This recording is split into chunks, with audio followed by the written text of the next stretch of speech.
Right now, our first set of the day, Street Fighter 6. Honda, Quakeja on Honda versus Giggelz on the Luke. Kind of the classic. I mean, Luke underrepresented, I feel like, nowadays. When you talk about the Shotos, Luke is never really in the conversation of contention anymore. Like, no top tier representation or like high level play representation, minimal at the very least. He's just not grimy. I think it's a thing for a lot of people is that you don't have the grime that the other characters have. So like you're playing a little bit more standard footsie based sort of combat. Also, shouts out, this is my boy Quake. You know, he'd be pulling up here in the TNS streets and also the Twitch scale. So I do like seeing him come through in the pool side of things. But I don't think that Luke is like a bad character. It's just like the other Shotos are so much easier in terms of like their access for their win condition that I think people just hover over to those characters over to him. But I'll say Scraw is really good with them. No, the Prodigy is really good with them. He now over in Japan can cook, and Giggelz is trying to as well. Yeah, it looks like he really was trying. I mean, Quakeja kind of just getting caught with the pokes there. Not really sure if he's trying to just like press buttons in that range, or he's trying to like get the headbutt. Oh, you see he's going for that low there. He's going for the step kick, but having trouble get in. Nice, a little shimmy there. Actually getting that punish counter on the throw, taking the first blood at set. Chris Wong too, true Cosmico. Shout out to Cosmico in the chat, always in there. And yeah, Chris Wong definitely. Yeah, we got like such a small pool of consistent Luke players, at least comparatively smaller than before, but that does not mean, like you said, that this character is weak by any means. Just like a little less popular. People just have more options now. Other Shotos can be represented, but my man said I'm fired for that. Yo, I'm sorry, Chris be switching a lot of characters. He be playing mine too as well. So forgive me. Chris is my boy. That's my boy right now. Giggelz getting down to 30 with it and with the super. One of those matches I feel like if you're playing Honda, you gotta use that stand medium a lot. You try to outpoke him in the where you like to go for the butt slam. There we go. He can answer crouch fierce, but make him prove to you that he can do it. Drive rush in with the medium, gets the headbutt, hit him off with the super. A lot of bars spent right now. You want that lead, but you have to worry about getting knocked down because that's your only reversal besides drive reversal. It's not too bad of a spend in all honesty, because he's just going to spend the next couple of rounds building it all back. He's still really healthy in the drive, and he doesn't have like the level 3 on the other end. Nice little cheeky DI there to get the wall splat, and Quake just fighting back. Yo, all right, Quake. I see your boy. I see you. Make the cheeks quake. Let's go, Quake. I like that. There's a little forward, though. He's seen him walk back quite a bit of standing. That's why I keep landing. You got to be careful now. Up in the corner is like the biggest test of defense for this character. They got good defense with the offense. Does get us back to mid-screen with the headbutt. Yeah, and I like that. Bait out just a little bit. Put some hesitation in their mind. If they don't go for that DP, something they're worried about a little bit later on. That was a really nice reaction from Giggelz there. I mean, he was kind of like getting antsy, checking a lot in the block streams and the little frame traps there. Just gaps in the pressure that Quake was putting out there. Giggelz just took a lot of damage, about half HP just from that. But now it looks like he's kind of back in there. Quake still has the sumo slam. Yeah, drive reversals it away. Too far for the driver's crouching medium punch. Giggelz in burnout. I built up some bar and, you know, yeah, I'm about to say, throw out the DI every so often, especially at like pools and this level. Not a bad time to kind of throw that out, make them hesitate on the buttons they want to press right after. Toe tap, don't counter it though. Yeah, don't be afraid to get in. I feel like when they're in burnout, man, get aggressive. Now he's got his bar back there, using it to get the clap back. That's going to be level 2. That was pretty, I really like that. That was like meter optimal, I would want to say for sure. Just going for the OD tackle. I thought he was going to cancel it as a level 3, but still, the level 2 taking it. Game 1 going to Giggelz. And it looks like Quake was kind of trying to just over-abuse the burnout there. Like he really felt impatient once he saw how big that drive deficit was. He got a little greedy trying to take that approach and then ended up just getting caught with a straight hit there. Perfect parry. Not going for the back throw though. He's just trying to try to get some corner carry. Get some damage here. Butt slam does get the side switch.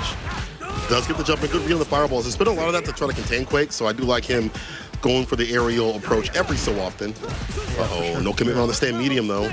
Yeah, I mean, like, I wonder if Quake is jumping so much because you see that Giggelz is not really consistent with the anti-airs, though. Butt slam to escape the corner, a little low on drive, but another big jump. Couldn't quite capitalize, though, just too far.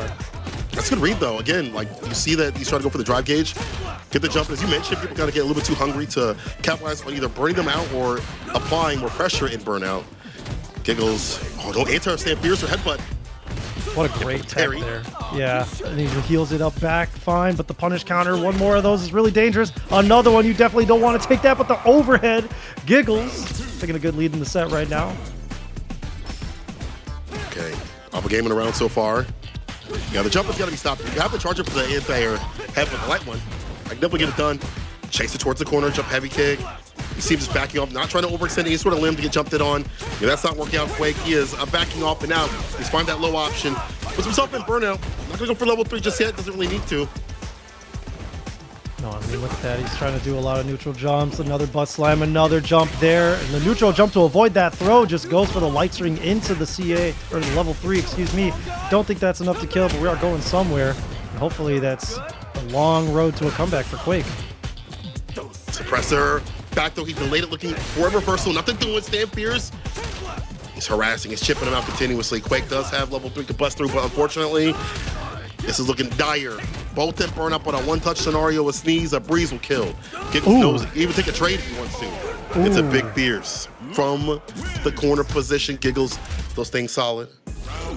Yeah, very much so. I mean, Quake, you saw he was trying to get a little antsy there, or try to bait something out with that backdash, seeing if he could catch a throw. But I feel like Quake has been in not necessarily terrible spots, but you were talking about it, was talking about it earlier, just like the jump-ins really got to be taken care of here from both sides of the screen, too. Nice little Kara Ocho throw, huge damage.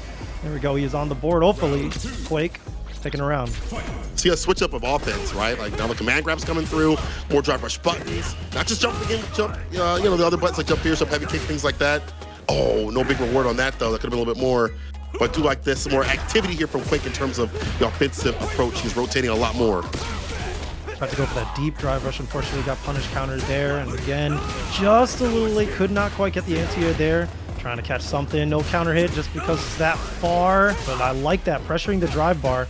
Still not ready with the anti-airs, but it's okay. Like, he's still in such a healthy spot. In all honesty, like, even though he's not getting anti-air, like, he would be in much more, both of these guys would be in much more of a dominating position. There we go. Possibly paying attention. Who knows? I like that perfect parry as well. Having more options. Puts a stop sign. The reset, I didn't even do that, but you're dead either way. Quake brings it back. And honestly, yo, Quake look a little bit different. Yeah, after that round, for sure. I mean, in all honesty, anti-airs aside, I think both of these guys are like trying to play to their own strats that they're like they're laying out the game plan. They're trying to say like, hey, am I gonna do this strike throw? Like they're playing around their strike throws really clean is what I'm trying to say. Uh-oh, calm on the recovery, but nothing doing though on the counter hit. Giggelz doesn't find the answer. I think heavy DP would have worked out, but that's fine. Damage is racking up, but not too bad. Could be way worse. Trying for the OD, wasn't even the same area code, but not the proper combo. The follow-up perfect parry, punish. Whatever damage he can there, but back to the wall. Spent a lot of meter on that, and hopefully, okay, did not take more of a punish there, but he's still out of the corner. Still has his drive. Damn, it's really, really close for both of them. What a whip punish there. Quake. Crisp, more like. You like that? Ready against that suppressor. Jabs, attack the throw right after. OD. The low. Don't get too much off that unless it's drive rush, I do believe, or counter hit. So just checking him low. Just get a little bit of damage. Ain't too bad of an option. It all adds up. Big crumple stealth skin. Take him towards the corner. Tempo step. Once again. Yeah. Going for the safe jump there too. Flashed that parry, but didn't want to go for that punish there. Now it's back to the wall. Oh, I think he wants to just get out. There we go. Go for the butt slam on the other side. And now he's really worried about that. There we go. The punish counter DP coming out from Giggelz as well. Shooting punch. Into the string with the super. Off the backboard, stocks up. Nice stuff. Able to get the connection. If he gets a solid hit, he can convert, get the extension. Doesn't even need it. Quake with the call-outs. Doing a fantastic job of routing it back in. As you were talking about, it's about understanding both people's game plans, right? Like you were talking about how they both had a structure, and Quake is starting to understand the structure a little bit more than what Giggelz is putting on. As I say that the stand here stops the drive rush. Yeah, yeah. I mean, they're both. The mid screen has been a little rough for these guys, but it looks like in the corner, whenever they got one or the other, like outside of Quake getting those butt slams out of there, it looks like their lockdown and their game plan is pretty clean. Well, unfortunately, whiffing on that DI, his back is to the wall yet again, and Giggelz just really want to hammer it home, not let him out of this corner whatsoever. No punish on that whiff throw. Tries to go for another one. Still, backs up, no anti-air. Tap parry when you have a DP. Gotta be careful with that Giggelz. That is a detriment. Butt slam, yeah, I've seen there's no anti-air, so butt slam definitely been a big access here for Quake. Yeah, yeah. I'll keep doing that, honestly, right? Like, if they're not going to show me they'll crouch fierce or DP it continuously, I'm going to keep going for it. Yeah, absolutely. Like, you get basically free pressure on the drive bar, whether he's going to try to EX DP, like, that's okay. You got the 2 bars, big punish coming in here off of the chop. Got him in the corner now. Don't know if he wants to spend that bar, trying to hold on to it, be able to bring himself into a final game, potentially, final round. To do it. It's on his hands. His game to win right now. Uh-oh, counter combo. We reset with the back throw. Very smart stuff. You want to put him towards the mid-screen, and he chooses to put him in the corner to continuously harass like this. And honestly, throws blow up damn near everything Honda wants to do, but we're out of the corner. We've escaped jail. No bail. OD butt slam is our entire choice. Final game fun around. Just make it Quake. I mean, that was tough. Giggelz going for the jump there to try to possibly avoid like an OD headbutt or something to just actually just chip him out. Very risky option, but let's see if he cleans it up for the final game, final round. Both of these guys full sticks of butter. Man, this is our first set of the day. We're going this far. Like something competitive, man. Exactly. Ooh, couldn't get the DP, punish. bro. Yeah, Stan Pierce to start things off. The tempo steps and the drive rush. That puts him all towards the corner. Doesn't even stock up, doesn't need to. Go for the 6 inches when he wants to. Yeah, look at that. Oh, unfortunately whiffed that throw. What a little float out of there. And Quake in a dominating spot. One more hit. He could possibly turn into a level 3 and end things right now. Giggelz just trying to poke his way. No anti-air headbutt. I was hoping for it. I was praying for it. Let's get the headbutt, though. Air-to-air jump. Fierce the headbutt. Ends the turn. Trying to take something there. Can't do that. Off the backboard. Heavy knuckle level 3. Wants to get his bar back expeditiously and put on that CA damage. A little bit of extra. It is tough just because of the scaling from the light, the drive rush cancel, it brings it down a lot, and now he's got to play this last exchange very, very clean, going for the throw, basically has one more guess to do it, but actually just backs off both of these guys, trying to go back to the neutral, play that respectfully. You're going to earn the win no matter who does it. Oh, what a bait! That was a crazy bust-out attempt from Quake. I mean, like, honestly, go for it, right? He had the flame advantage. You really thought he was going to try to go for something there. The masked KUSKO with the Drakarti. Hold up. The Geef, as usual. He don't have the Mecha Geef, the LED nipples. So he's just waiting until that. Y'all, you saw the skin? You saw the skin? The Mecha Geef? No. Yeah, I mean, that's fair. I shouldn't be. You know what? Pause. I'm sorry. I had the laser eyes, bro. I saw the mecha skin come out. I don't know why I had the laser eyes to the nips, but still, all right. The masked KUSKO keeping things clean on the Geef, opening things up hot. As he usually does. Drakarti, hopefully I say that name right. It's a knockdown, nice and close after the follow up. That was not too bad. Uh-oh, don't get too close. Anybody scenario right there off the burn knuckle is gonna usually lead into either an OD or a normal SPD. Damn, don't get too close. KUSKO, that's what he wants. The way KUSKO plays, bro, like it's just how aerial he is because it's such a come-to-me game plan. This man is very proactive on the okay, I forgot. I'm not gonna lie. I did forget about that. I forgot that like the landing frames just don't exist when you're doing the drop kick there. I forgot. An oddity of how it comes out and like the visual difference, and you just get hit by it every single time. Even if you fight him, it still happens. But that not close enough to be get command grab. Unfortunately, there's the anti or the DP. Excuse me, not even anti. Just done the combo. Like how do you anti this? Yeah, exactly. Oh that's what I'm saying. And then you're fine. You're fine just standing there, just letting him do that stuff. But then he does things like running bear grab. He does the raw drive rush, bro. All of a sudden, it's just a big Russian jump scare. Hey, there we go. Nice catching on that with the drive rush reaction. The anti-air. Is he going to spend the level 3? He probably should, just to keep himself alive, because that's a very dangerous 50-50 you put yourself in afterwards. Yeah, being a burnout, probably not the best thing, even though this character can't really chase down your burnout as much as other characters. It's still not a proposition you want to deal with. And being in the yellow, that means that SPD will kill you. So he's going to run that level 3, get his W, final game, final round. However, or final round, excuse me, I don't want to say final game. It's not even close over. 3 bars for KUSKO. That's great. That's for a Zangief player. They love this. 3rd round with all the bars to their name at the bottom. Ooh. For sure. I mean, like, it depends because, like, is he going to try to use that as a reversal based on how Drakarti is going to, like, tack on that pressure? Drakarti is not trying to do this, like, super up-close game plan. He's not. I'm pretty sure he learned his lesson from the first burn knuckle that he did, and now he just has to be very scary about frame trapping like this, especially with KUSKO and Burnout, because that level 3 is a massive threat. Yeah, that's why I like seeing the fireballs, right? Push him out. Gets the conversion up the drive rush. 6 stuff. Oki, reset DI. A lot of resets today. I do like that sort of play. Good stuff. DP doesn't spend any bar just yet. The walk-up throw will finish the job. The card. go, man. Drakarti, I mean, just enough damage. The big body health did not come in clutch right there. But still, damn, man. Very clean anti-air. Okay. Just being prepared like that. I mean, I guess he's at this point used to KUSKO taking to the sky, so. Even with the variants, it's still good for him to be able to be so ready and have that damage. It might stop KUSKO from doing that. Forward fears or stand fears. Is it with the DP? Yeah. Drive reversal backs him up, though. Uh-oh, big punish coming in. Yeah, he had just enough meter to be able to cash that one out. Taking a very commanding first round there. We take those technical perfects. Oh, yeah. Drive rush jab to start things off. So we initiate. Text the throw, try to drive rush in. That stand medium. Easier to hit confirm, leads to a lot more. And it's always been a great anti-drive rush tool. Ooh, I like that. As an anti-fireball tool there, the stand fierce coming out. Spending a lot of meter just to make sure that KUSKO gets into the corner. But man, the stand fierce is really dangerous. Forced to spend that level 1. I don't know if KUSKO's okay. Oh, the whiff punish, dude. Okay. Never okay. No. Like that.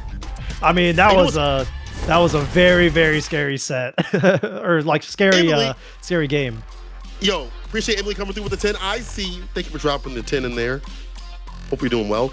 But yeah, I mean, this set has definitely been dangerous because KUSKO isn't able to start his shenanigans. Like, that's the problem. KUSKO has certain shenanigans that he does to put you off kilter. Either Drakarti has synced it, he's been through it, he's had enough, or he's just never phased. So Drakarti's doing a good class in how to fight KUSKO or these types of players, because they always have these like things that you don't typically see, and you have to be able to download them immediately in the match and be prepared, like, and be ready. So yeah, Drakarti, they got the game plan. You finish it off though. Yeah, it's kind of the tough thing to deal with when you're having to face off against grappler specialists, right? It's just like the character archetype is designed so heavily around like earning your command grabs through footsies, right? And you need to determine what kind of grappler they are really, really early on. And if they start adapting, like, you got to be ready to early adapt, so or overcompensate. So good stuff on Drakarti. Once again, has basically kept KUSKO in the corner the entire time. Once again, the power wave getting beat by the Stand Fierce. That might introduce a Stand Fierce back from Drakarti though, because that does eat through the armor. Nice buffer. Take him right back towards the corner. Crack shoot. The rising tackle right after. Meaty Stand Fierce. You can't lead, brother. That's a throw. Try for Stand Fierce. Interrupted though with the low. Yeah, the low there too. I wonder if that was a read on that Stand Fierce, but good stuff. Drakarti potentially last round here for him. Can KUSKO make this crazy comeback? He did the dual Kevin. Round start overhead. How you initiate. All right. Hey, it works. All right. You can call it dual Kevin for nothing. Two of them. Oh, punish. Yeah. That's one of the longest reaching crouching mini kicks. You cannot let those minus frames happen like that on this character. You just can't do it. Hold on. KUSKO trying to walk out, but no. Spending that being very proactive, but no bit. Oh, that's going to do it for sure. He's definitely got no level 1, but all right. He's going to take that with the meaty Stand Fierce. The double gut punch. Let's see ourselves in this next match. Bearface versus Phantom Miria. I ain't seen my sis come through in a second, but I'll tell you one thing. She came through at the right time. Chun-Li super strong. I know you play her. How you feel about her this season? I do feel very strongly about her. And as in, I think she is very strong. You're absolutely right. I'm not even going to downplay this character. She's got the incredible neutral tools, obviously. It seems like she's got answers to almost everything there. It's not that it's like overbearing in a way. She does have some schmicks when you're in the corner. She does have some schmicks with the stances if you're just not prepared to check or anything like that. Like, she can really lay on the mental stack. And it's a character that works hard, I would want to say. Like, you can't just autopilot. You can't really just flowchart, especially in a first to 3, right? Like, this character has to really, really tack on the pressure and tack on the damage early on, because if you start like giving away your strats, you're really not going to get away with much. It looks like Bearface, even on the modern, is kind of struggling to react to what if Phantom Miria's neutral tools. Look at that, the jab to beat the Hazanchu. Hail Mary Hazanchu is very dangerous, Miria, and I think you know that. Yeah, but you know, you gotta look for that option to try to throw out a fireball, you know. Maybe didn't think they were ready. I want that scenario in a trade. Not too terrible at all. Not at all. Miria fighting well. I think in Burnout, she does not too bad because her buttons are so good. Her fireballs are pretty damn good too as well to kind of keep people out. So she can kind of corral and contain a lot of characters. There's that low 7 frame with the crouching beauty kick, spinning brick kick. She's an expensive girl too. I think that's also a problem for a lot of people that play her, is that she has to spend a lot of bar for damage, like drive gauge. And having your bar up is kind of problematic because it's not always your bar. If they take it away from you, what are you gonna do? How are you gonna get it back? You know, things like that. It really depends. It really does depend. I would want to say, like, if your hit confirms are incredible, like Goichi, right? Like, you can be very, very meter efficient on this character. But in general, yes, you're absolutely right. You're going to be spending a lot of bar just to be able to get the corner carry, just to be able to get some damage output for sure. But like, it's just the way that she cycles Oki. You know what I'm saying? It's the way that she puts on pressure, the way that she constantly puts you in guessing situations. And a lot of characters can do that inexpensively, but Chun kind of just does that off of most of her knockdowns. Any spinning bird kick leads to like a really terrible situation for you that Bearface, I mean, winning that round looks like is dealing with pretty well. He's doing okay so far, using the fireballs to keep her at bay. There's the low forward once again. Trying to play a button, saw the counter hit. The bird kick, as you mentioned, with a bar split prior, but that is Oki right there. Stand light kick, good buffer. The donkey kick stocks up with a Denjin. That means you can't throw too many fireballs. Or, well, you know what? I was going to say the Ashokeki, but that's fine.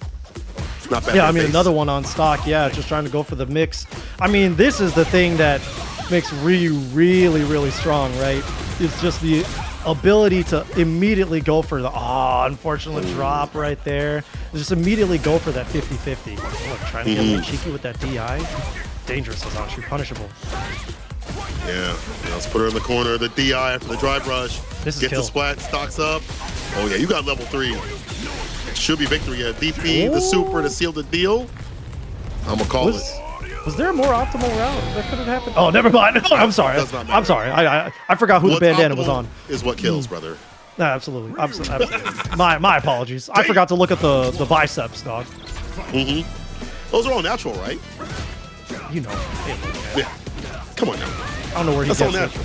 That's all natural. Homegrown right there, dude. Yeah. Power of the Hado. Sure. Okay, Phantom Miria is getting a little greedy with the crouch medium kick. Drive rush. One of those things that Chun-Li's really try to do is just brute force the 50-50. Nice backdash to avoid the 4 fears. We see that quite a bit as like a chase down tool. He's aware of it. Stands cancel over the fireball, trying to kill the drive gauge as much as possible. Gonna keep hers up a little bit. Perfect parry would definitely help out with that. And if you perfect parry a fireball, nice and close to get that drive rush jab. The stock up happens. Damn! The walk up throw. Walk all the way up, dude. Follow behind the fireball assist. Basically, which game are we playing? Okay, Phantom Miria routing into the level 2 to close that one out. Trying to get a game for herself. Yeah, I do love seeing this character played at a high level just because of, like, this is where it's going to sound like I'm a Chun player, but this character does work hard, man. It's a laborious time trying to succeed with her. And you know what? I agree. However, her reward is really good. Like, she's well rewarded in terms of what she gets, in terms of Oki. Now she gets a little bit more damage too as well, like OD legs and the super and things like that. And she can really contain a lot of characters with her footsies that are just better buttons than most. You can't swing out too much. That stand light kick, checking and challenging. Trying to get up, got crossed up instead. Yeah, what a weird angle. Honestly, the modern exploits, right? Phantom Miria kind of positioning just right, but slowly getting to the corner. Once again, the reaction, beating the Hazanchu with the stand jab. Oh, that could have been something dangerous, but Bearface is still going to get that cheeky DI wall splat. Possibly take an even bigger lead in the set. Phantom Miria trying to put a point on the board for herself. I like that meaty fireball. It's been so ambiguous hard for Miria to know if it's not, or if it's her turn or not. Ball sweep off the feet. Yeah, scary. The low. Scary. I gotta say for people also, by the way, if you're fighting modern, you know, lows definitely work out a lot because they're trying to position themselves and they're worried more about the aerial approach. Even at high level, it's something that Kazunoko was doing over at Street Fighter League. When Tachikawa was playing the modern, he was like, this is my strategy. Kick the feet. He didn't even say kick the feet, but he definitely said, go for the lows more often. Like he said, you gotta watch the footsies. Kick the feet does sound like something that he would say though. Kick the feet. Sweep the legs. Sweep the legs. Grab his ankles, dog. That's scary. There it is. That low forward Hashogeki into the level 3 for sure. You don't even need modern like that. That's just enough time to route into that level 3. Phantom Miria at a huge deficit now. 2-0 lead Bearface. He's doing a really good job of like utilizing the stand light kick, punishing when need be. You know, it's forcing her to throw out the Zanshus, which I think are a matter of her like knowing the risk, but trying to find the reward off of it. You know, getting the punish counter follow up and the bust out baited because Bearface waited. Yep. Again, another one. Yeah, I know. Going for another one. Phantom Miria a little greedy. There we go, showing this card too. Bearface just fighting back. Oh, the modern exploits possibly. Just like the weird angles, you know. Oh, one reaction that's gonna hit the laser cannon. Yeah, what does Vicious call it? The rail gun? The railgun. Man, yeah, the fireballs are off the table. You know, that just remove that card from your pocket. Yeah, it's hard because like you want to fight with fireballs already. Chun-Li suffers in that regard. Does get the counter it though. This is good. We're finding better timing. Oh, boom! Trying to anti-air. Oh, I know you were upset about that one. Hey, it'd be like that. Hey, look, angles are a thing, man. I'm not gonna be upset about Ryu getting cross-cut on his DP or cross-upped on his DPs. You know, just position him better. Just be better. Damn. You have a down input. How you getting crossed up? Double overhead. Blessing, and now the DI, and another overhead to seal the deal. Triple blessings in a triple threat 3-0 over Phantom. Speaking of small, we're going to talk about the, you know, how do I word this right for Bison players? Anyway, BlueBit on the Jamie. This is our boy, local boy, Chicago man. What do you mean by that? You know what I was talking about. You see what Innocent's name has it? It says big, bro. What are you talking about that? Yeah. But yeah, this is Chicago's own BlueBit. We don't have many Jamie players in the totality of Street Fighter 6, but we do have them quite a bit in the Midwest, actually. Yeah, absolutely. I mean, it's always fun to see because like I feel like Jamie players love Jamie. You know, they'll kind of understand the qualms and the weaknesses for this character, but they still figure it out. They go through it, man.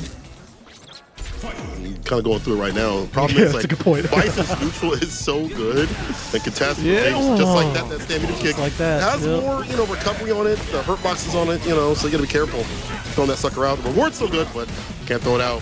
Plus, I'm upset that the Devil's Reverse popping the bomb is one of the coolest looking moves in this game. That is so badass.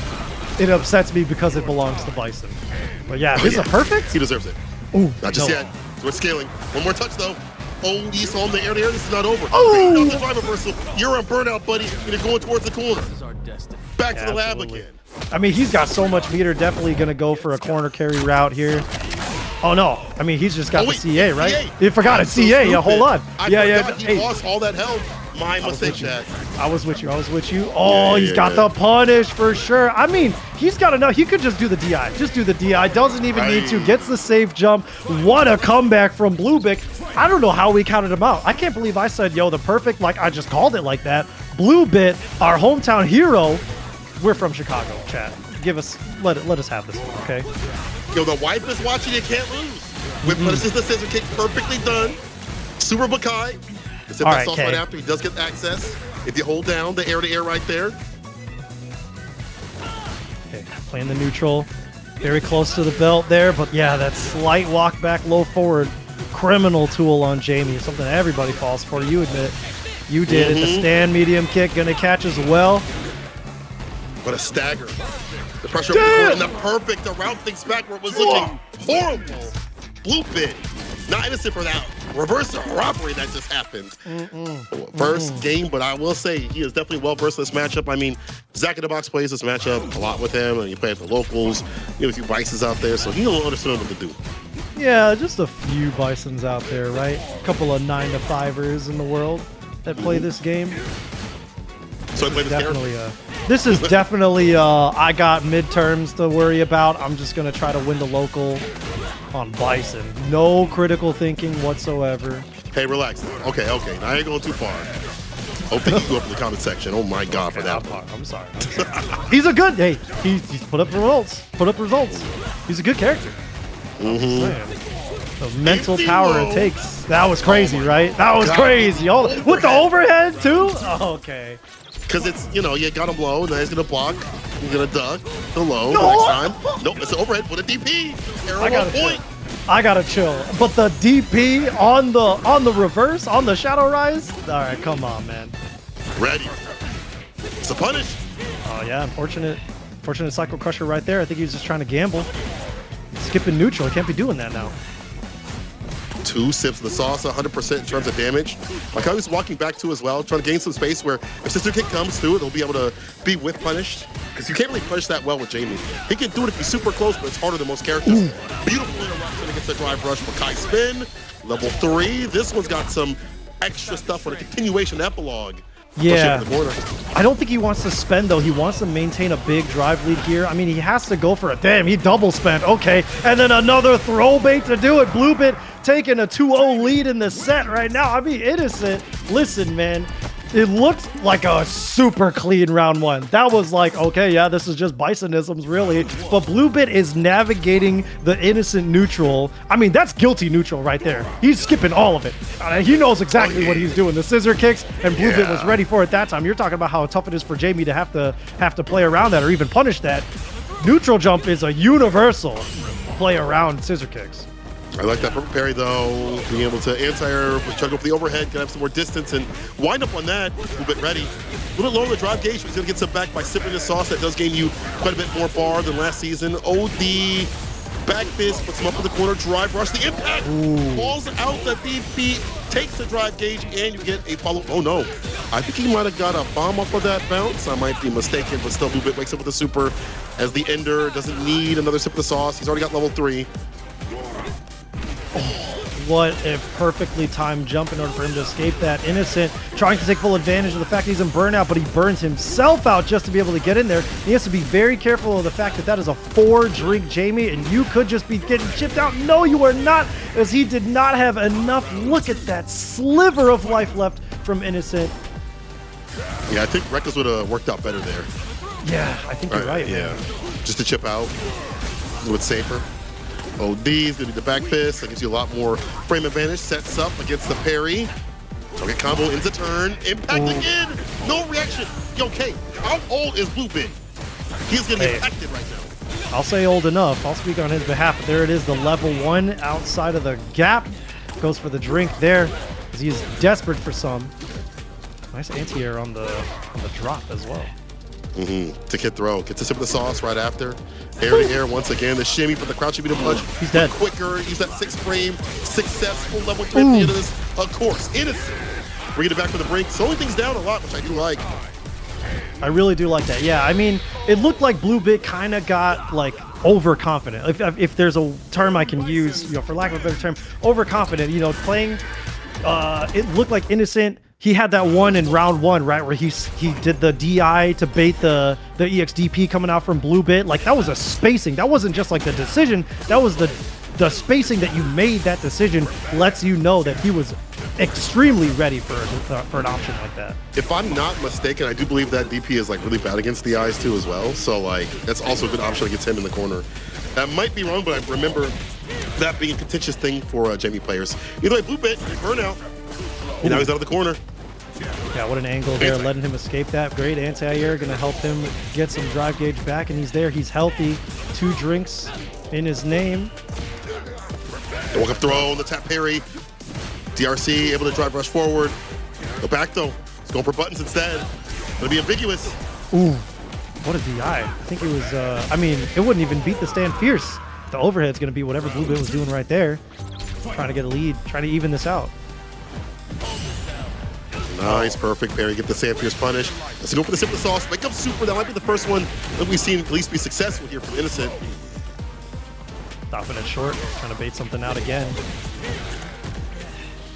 Understands how far his drive rush goes.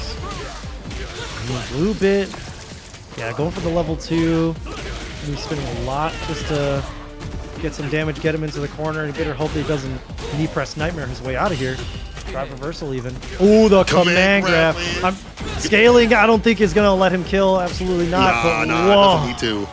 Whoa. The great thing about that is he used the new buff for the crouch fierce over the command grab. Like, I think before he had to use OD command grab. Now it's normal. Save your bar from other moments if need be. BlueBit on set point now. Trying to route this all back. Drive rush, stand fierce. It makes sense. Innocent has been checking. Drive rush with crouching medium punch. That stand fierce faster. Hits multiple times. Harder to deal with. Raw slide applied though. It looked like the slide was a reaction. I wonder if it was raw. But that was pretty clean. I think that's a raw one. That's hard to react with.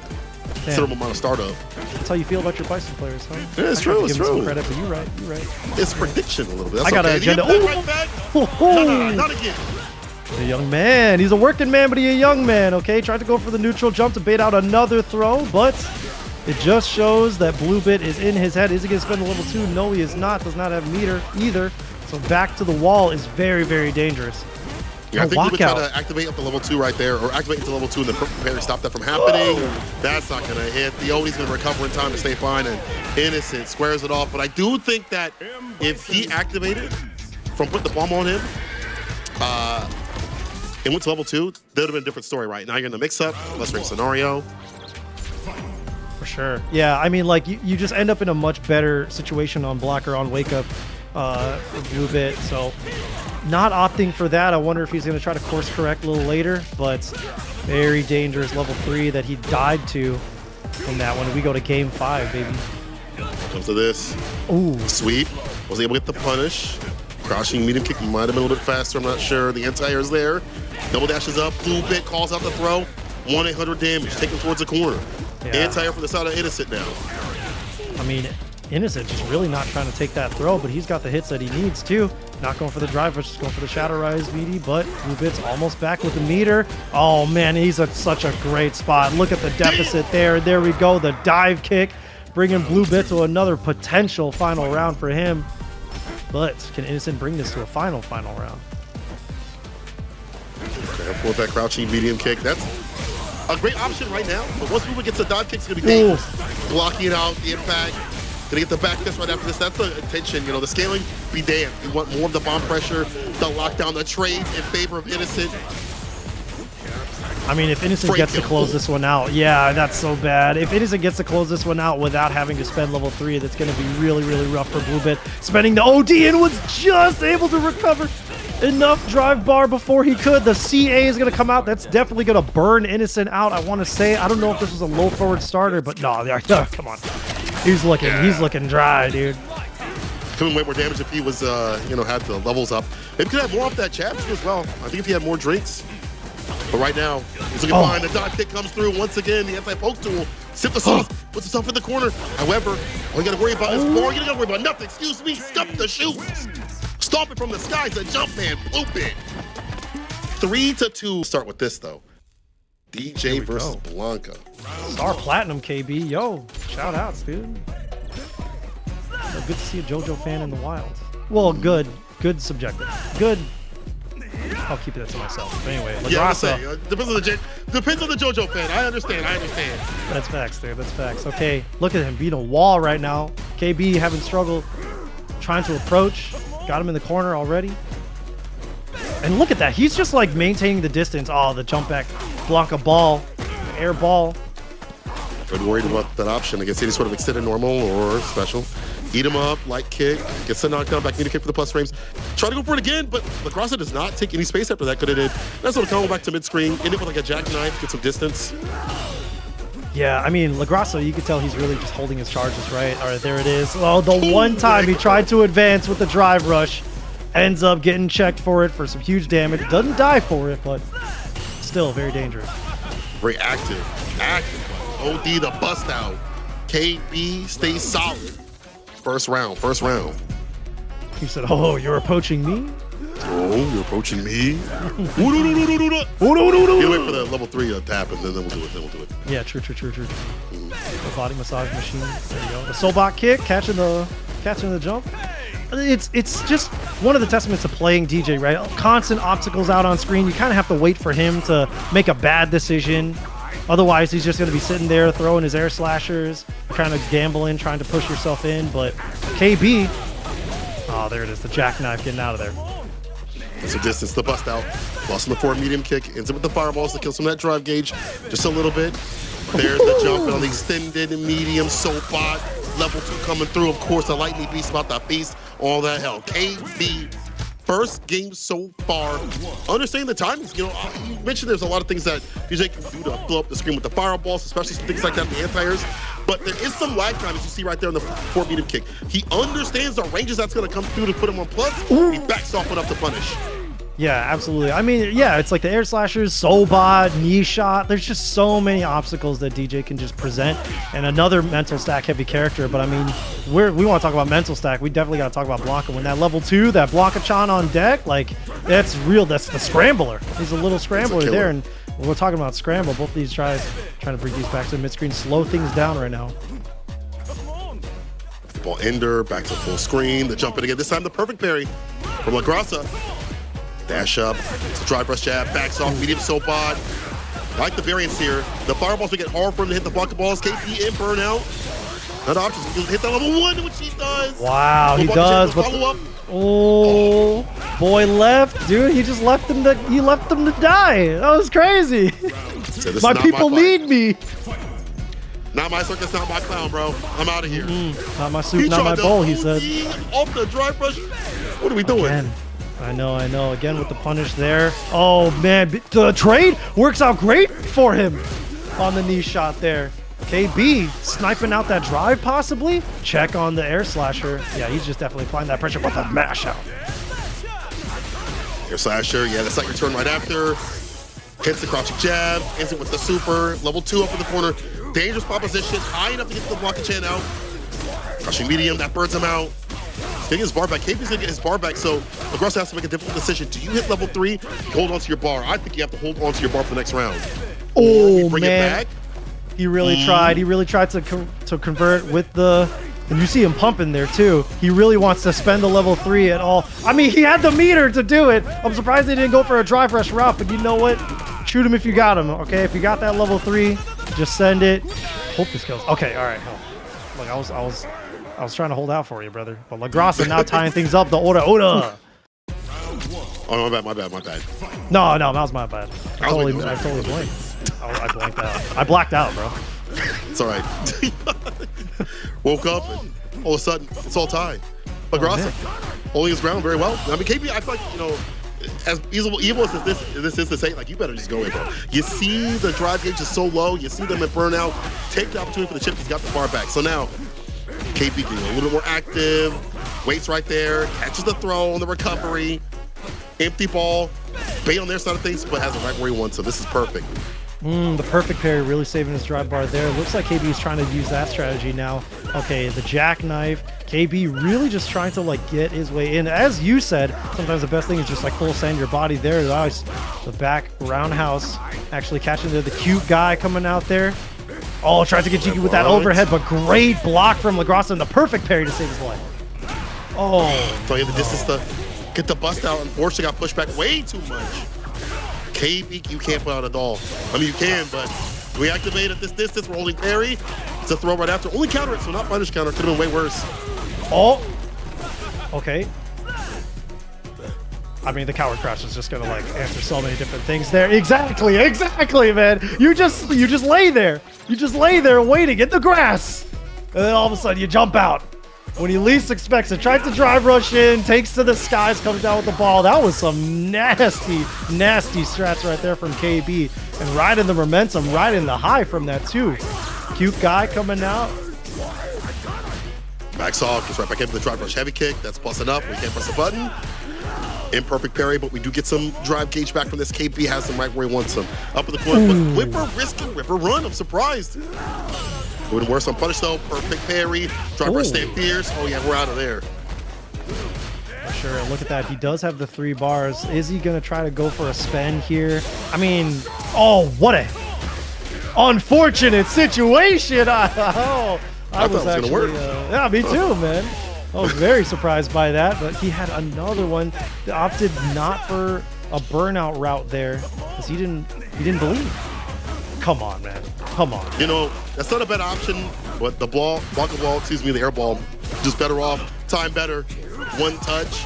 LaGrassa with more bar to utilize. The fake out doesn't hit, but still has to wait right there. And the Blanka ball follows up. Don't worry, son. Daddy will get it done. I got it. Leave him to me. I wonder how he just got hit there. I wonder if it was just like a misspin put in the parry, if he doesn't have it macroed. Like, I'm really curious how he ended up just taking the hit from the Blanka ball from the screen. But it's all right. KB, we're going to take those, okay? Game 4. And Ice is waiting. Can't hit the impact. Once again, air Blanka ball blowing him up continuously. That variance is so good at catching the extended limbs, and we already talked about KB eating them up like groceries. Try to go for the throw, too far out. Oh no. Catch the recovery, the crouching medium punch. Okay. Good cute guy. Oh, just goes for the throw this time. He's out of here. All right. He said, my job is done. Look at that. Look at the stare down, too. Both of these guys just waiting to bite for the jab mash coming out from KB. Potentially last round. Can LaGrassa tie things up, though? Could be it, could be it. Couldn't find the way to punish, gets a heavy. Walk up with a tap parry attempt, drive rush jab. KB, not a lot of bust outs on their side of things, so I do like that they're kind of hold back a little bit, not get evaded. Finds a low though. That crouch should kick a little bit more range than you might think. Oh, perfect parry. Keeping the momentum for him. Cute guy coming out, but the OD jackknife getting him out of here. Totally get him off the screen now. Parries a fireball, the dash up stand medium kick. Does get the DP off. Double dashes up with the stand medium S plus. But any of these fireball strings that are whittling away the drive gauge. What if you try to go for back heavy kick? I don't know. Perfect parry though. Punish right after. Yeah, I wonder if he's gonna try to route into super here. No, I mean, yeah, he's definitely spending all of it. Goes for the level 1 for sure. Keeping things minimal as possible. Not even try to go for the drive rush burnout or the drive bar burnout. Just go for the full health takeout right there. And here we go, trying to tie things up for himself. Marisa. Lift off. Up ball. Nice and close for the throw right after. That Oki. This screen, I think, better for him since season 2. Those scenarios. Back me to kick this time, trying to put some variation, but in between the gap, able to throw them bows. Yeah, a little late on the button there, a little late on the poke. KB. Oh, I mean, not really a punish, but we take those. Popping the lightning beast. He really wants to go for that drive bar, but the parries are going to save his bar. Marisa has to be very pristine as his back is to the wall. You saw the slight pump there, but the DI is going to help him tack on a humongous damage. Still has some drive to play with. The level 1 just barely outside, and he's just gonna go for the jump, but the up ball, that's a charge, baby. He just has that on deck, and KB taking the set. Match here. Mikex on the Sagat. No, on the lane of surprise, but NeoJudai. NeoJudai is like definitely one of the TOs to do it, all right? I would say when it comes to TOs that be at the top level, especially for Street Fighter 6, he's like the Elven Shadow Street Fighter. He just gotta start winning. That's all he is. We love NeoJudai out here. Mikex, the Sagat representative here, possibly in this bracket. But this character, I think that we've gone through enough talking points to be saying that Sagat is pretty good. I think he's pretty good. I think it's some of his tools in total. Like individually, they're not so good, but that's one that's by itself is really good. That stand medium hella plus. And someone said, "Oh, this is all the character is, a stand medium merchant." Well, guess what? He's serving up right, okay? That hella plus scenario up in the corner is dangerous, hard to walk away from. Yeah, we talk about that's all heroes too, man. Like sometimes those knees catch you off guard, bro. They catch you off guard and then they kind of be pissing me off. Those Tiger Nexus as well. The Vortex is not fun. It's not as bad as, you know, some other 50-50 situations that you can get put in, but hey, that's a tough guess still. There are gaps, you know? You fireball, the +1. Now he's staggering every so often. Anti-air, perfectly done. Yeah, I mean, this is kind of the name of the game for sure. This is exactly what Sagat wants to be doing. Look at that pressure. Already in the burnout, NeoJudai taking a Hail Mary, but wow, the perfect parry. Oh, but oh no, weird drop there. No way confirm on that, or the target combo just not connecting. Oh, I mean, Raw is the scariest kind. It's the most terrifying kind of DI, and he's gonna round into the level 3, no, level 2? Things cool looking, huh? Yeah, keep it chill, don't have to watch the whole cutscene, but I like that he was like, this isn't hitting the way I wanted to. The target combo's not linking. Forget it, I was gonna DI. I got you up in the corner. You're in burnout, I'm gonna let that rip. First game to Mikex. Interrupts the hooligan, no fat punishment. I'll tell you one thing, the fact that he was ready for the NeoJudai special is good work. Yeah, and the way that his tools are like shutting out Cammy especially too, like the way, the places that she wants to dive kick, how fast the fireball is, that she's trying to spin knuckle through, like it really looked rough in that opening round. I wonder what NeoJudai might have to say. We're gonna have to find out on Motivation Mondays every Monday over at twitch.tv/NeoJudai how he feels about this matchup. But it looks like he's navigating a little bit better. Oh, he jumps himself in the corner. That's actually gonna be tough. This activity right here, that crouch fierce, then pulling back just a little bit so it's not dive kick, understanding. No counter on the forward light kick, that could have been more. The anti-air, of course. Mikex has been backing up enough to let that DP land. There's an OD from NeoJudai, reverses scenario, and getting the stand fierce off out of the corner. Get the kill, spin drive smasher. NeoJudai puts around the board. All right. What he had to do exactly, had to spend that level 1, still keeping things a little bit more efficient. I'm sure he's not going to need all 3 bars to close this one out, but who knows? Mikex kind of chuckled them fireballs pretty haphazardly. 3 bars over on NeoJudai's side of the screen is going to shut that down immediately, but Mikex possibly not going to have to worry about that. Oh, a little too big of a gap from that elbow there. Oh God, the pressure. Again. He said, I'm gonna get one of these off. You'll get hit with the NeoJudai special. We're out of there though. Forward heavy kick, the heavy DP ender, optimizing the damage whatever he can. Mikex with the Nexus, gets the counter, walk up throw, that's enough to do it. Man, Scott is brutal, all right? This is tough. Not even like the matchup, I'm just saying the character design is brutal, dog. I like it. I love him so much. Cool. Such a cool guy. Oh, no cross cut there. Lets him escape for free, essentially, and Mikex. Oh man, what a route. That's pretty bad. Hey, that was pretty cool. Gonna spend that level 3 just to heal up some of his drive bar for himself. Not any crazy life or drive advantage for himself, but he just wants to slowly narrow the gap. Being in the corner is not that bad here for Mikex. Well, I was gonna say he would have had the good spacing with the medium kick, but never mind. The backswing blow, the perfect distance. NeoJudai takes advantage of that. He knows what Sagat wants at that distance. He knows how to punish it. That's why you see the backswing blow. NeoJudai well lapped out. But I was gonna say, like, you know, using the super up in the corner, not a bad idea for Mikex. He could have kind of corralled the character that stand medium kick, crouch fierce, but NeoJudai kind of dog walked him out of there. Yeah, it's true. NeoJudai was definitely just like holding forward, not dismayed whatsoever after taking that huge route to level 3. So good on him for staying composed, staying optimal there in that routing too. But here we are in game 3. NeoJudai once again in the corner. Oh, you're taking a counter hit, stand medium punch. You can't be taking those. That could have been worse too if he was willing to spend. I mean, this character is so good in terms of like counter hits and like punish counters. Like that's where the best access for him in terms of damage and situational stuff, like his target combos and stuff, is where he gets the most out of it. Spin knuckles to the fireball though. Perfect wow. parry. What a perfect parry. I mean, that's enough too. Now taking the lead in the set, Mikex. I mean, a very kind of a dangerous parry spot, right? I mean, if he's got the read, then NeoJudai is just like autopiloting the string, then for sure. What a check with the... Man, that crouch light kick goes too far. Can I say it? Hold on now. Hey, relax. Every time I see it, like reminds me. I always have to be reminded to be mad about it. Okay, it's but such reward a good ain't that good. Relax. Uh-oh, he's ducking, so he avoids. No DP on the walk back though. Hold on. Don't get spin knuckled on. I know that you're looking for it. Hits the crouching fierce though. Level 3? Gotta be. Not gonna kill, but hey, one touch. One touch, basically. Yeah, I mean, he could blow her a kiss. Wait, is he? Yeah, he could blow her. What? Oh, what? Hold up. I'm sorry. Pardon me. I thought that was like a pixel. I believed you, man. I believe myself too. I thought we were friends, dog. You know, my mistake. Yo, relax, Sagat. My mistake. I did not. That's crazy. You're out here lighting the gas. If you put your government out like that, like Michael Becker, yeah, you about your damage. My mistake, Mike. That's true, bro. He does have the full government, right? Oh man, the counter hit conversion. That was so lucky. I mean, maybe not. Okay. Hail Mary. Challenge the plus rings too. Incredible. Mikex with a jab. Shark puts some variance on the screen with the fireballs. Every so often, the spin knuckle to the heavy fireball. Going towards the corner. The charge up, excuse me. Wow. Hits the brakes. Wait. It decimates all that health. You gotta be kidding me. That was sick. You don't really see a lot of that hooligan basketball kind of stuff.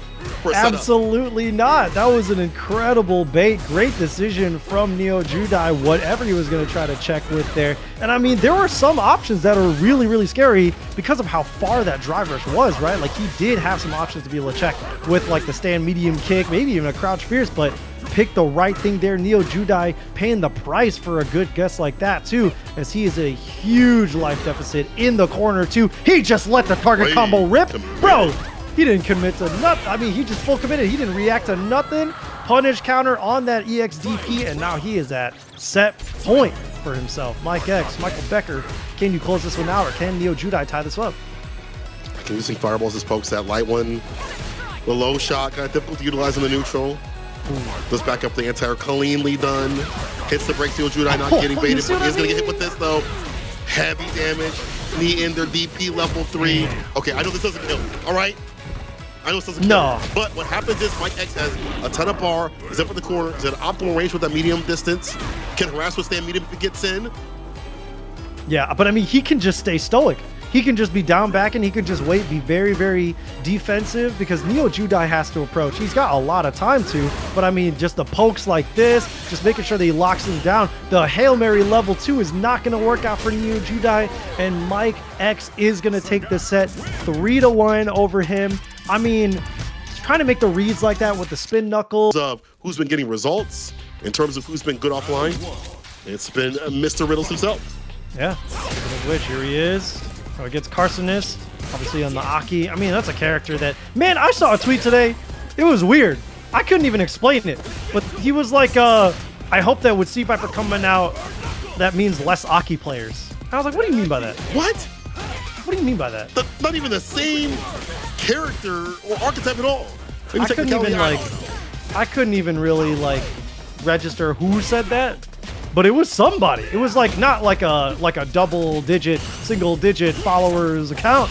This was like a, okay, man, like I just gotta disagree respectfully. Damn, what an answer! I can't move after that. Yeah, Riddles on form, like, you know, like it's one of those characters that she's very much like a specialist character. It'll be hard to like not play her if that's what you're used for. But unfortunately, one of the things is when you're playing A.K.I, you ain't got the best defense. And Riddles locked down Kharsonist up in the corner. First round, Riddles.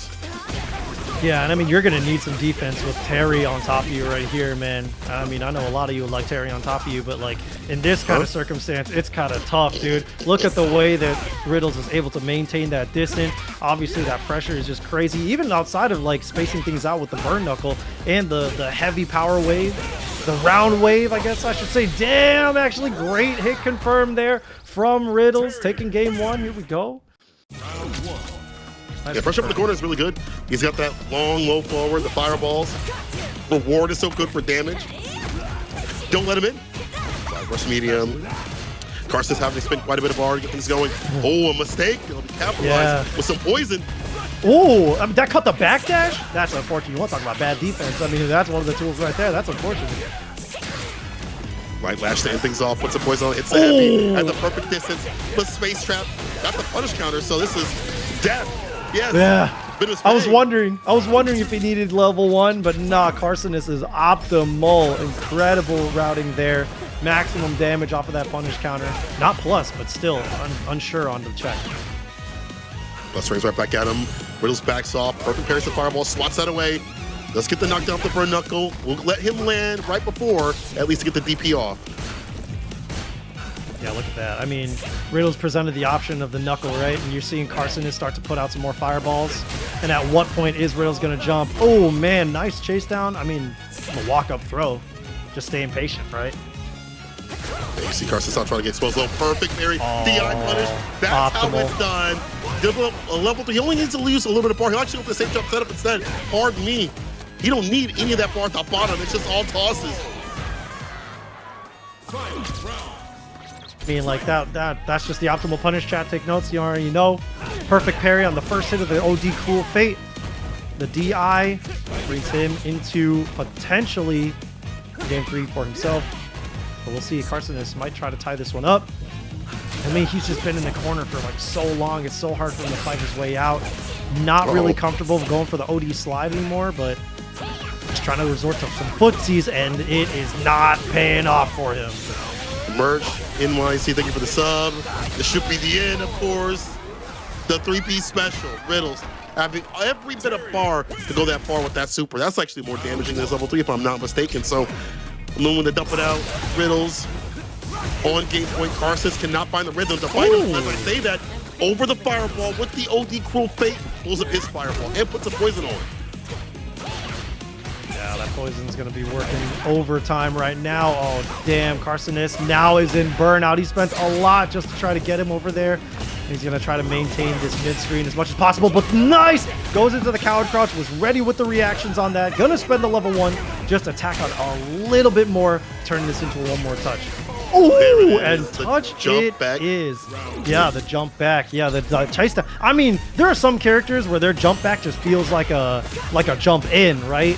It's just such a far-reaching button, and A.K.I just got one of them. Oh, big punch. Yeah, there's a fireball driver stand light kick. The burn knuckle in with the jabs, harassing continuously. I swear Kharsonist has had some trouble. Leave it as drive reversal. Riddles kind of waited right there, maybe looking for that option. Didn't get it at all. Ooh. Burn knuckle raw. Okay, yeah, there it is. Just spaced well enough where he could go unpunished. And now trying to put a full stop to these neutral skips coming out from Riddles. Interrupts the drive rush with a stand light kick. Ready. Riddles set point. Yeah, it feels like Kharsonist can't find an option to continuously get him in, whether it be Cruel Fate. Like Light Lash has worked a little bit, but I feel like everything's been getting countered a little bit too much continuously. I mean, I feel like he's doing a good job keeping him out, right? Outside of situations like this where he's just kind of getting walked down, it's mostly times where he wants to take his turn, take some advantage, put some pressure on, that he ends up getting caught. That down, forward, jump heavy punch. And with the lights, trying to find an opening. Want to back this off. Like the perfect parry right there. Get the bar as much as possible. Trying to hit something with the light lash. Oh, he would love to hit it from into like a level 1 to get a lead up. That's the Kharsonist special. Oh, wait. It does. Oh, it cuts through. Okay. Wow. Yeah, I was wondering if it was going to be able to connect, but okay. Big parries from him, keeping himself alive, and now he's really just trying to let that poison do its work. That's Riddles on the back foot. Only side, back though. Get that ass back there. Again, does it? You know what? Kharsonist got level 1. He can bust out. Oh, But yeah, in no that need for the bust. Kharsonist is In all able to honesty- get that back though. Very smart stuff. Yeah. In all honesty, I don't even think that he needed to try to like break out of that pressure. Yeah, he has to like be very, very cautious about getting brought to the corner. That's when things get really dicey. But if you're just starting to block those things out, you just let your drive bar replenish on block, and you're not going to die from that chip sequence. It's just the corner where you're really put into a guessing situation. So good stuff on Kharsonist for keeping himself alive there. But Riddles still has the lead. The fireball now. The OD drive rush is in there. No bait though. Riddles just blocking it out. Chilling. Cruel Fate. Fate. Heavy lash. Wakes up with a crouching light kick. Ends it with some distance. Trying to go for the overhead. No robbery here. Take that Pusheisty off. Oh, what a whip punish there. I mean, you said it earlier on the stream, that low forward, one of the farther reaching ones, so Riddles using it to great effect as a whip punish, as a footsie's tool.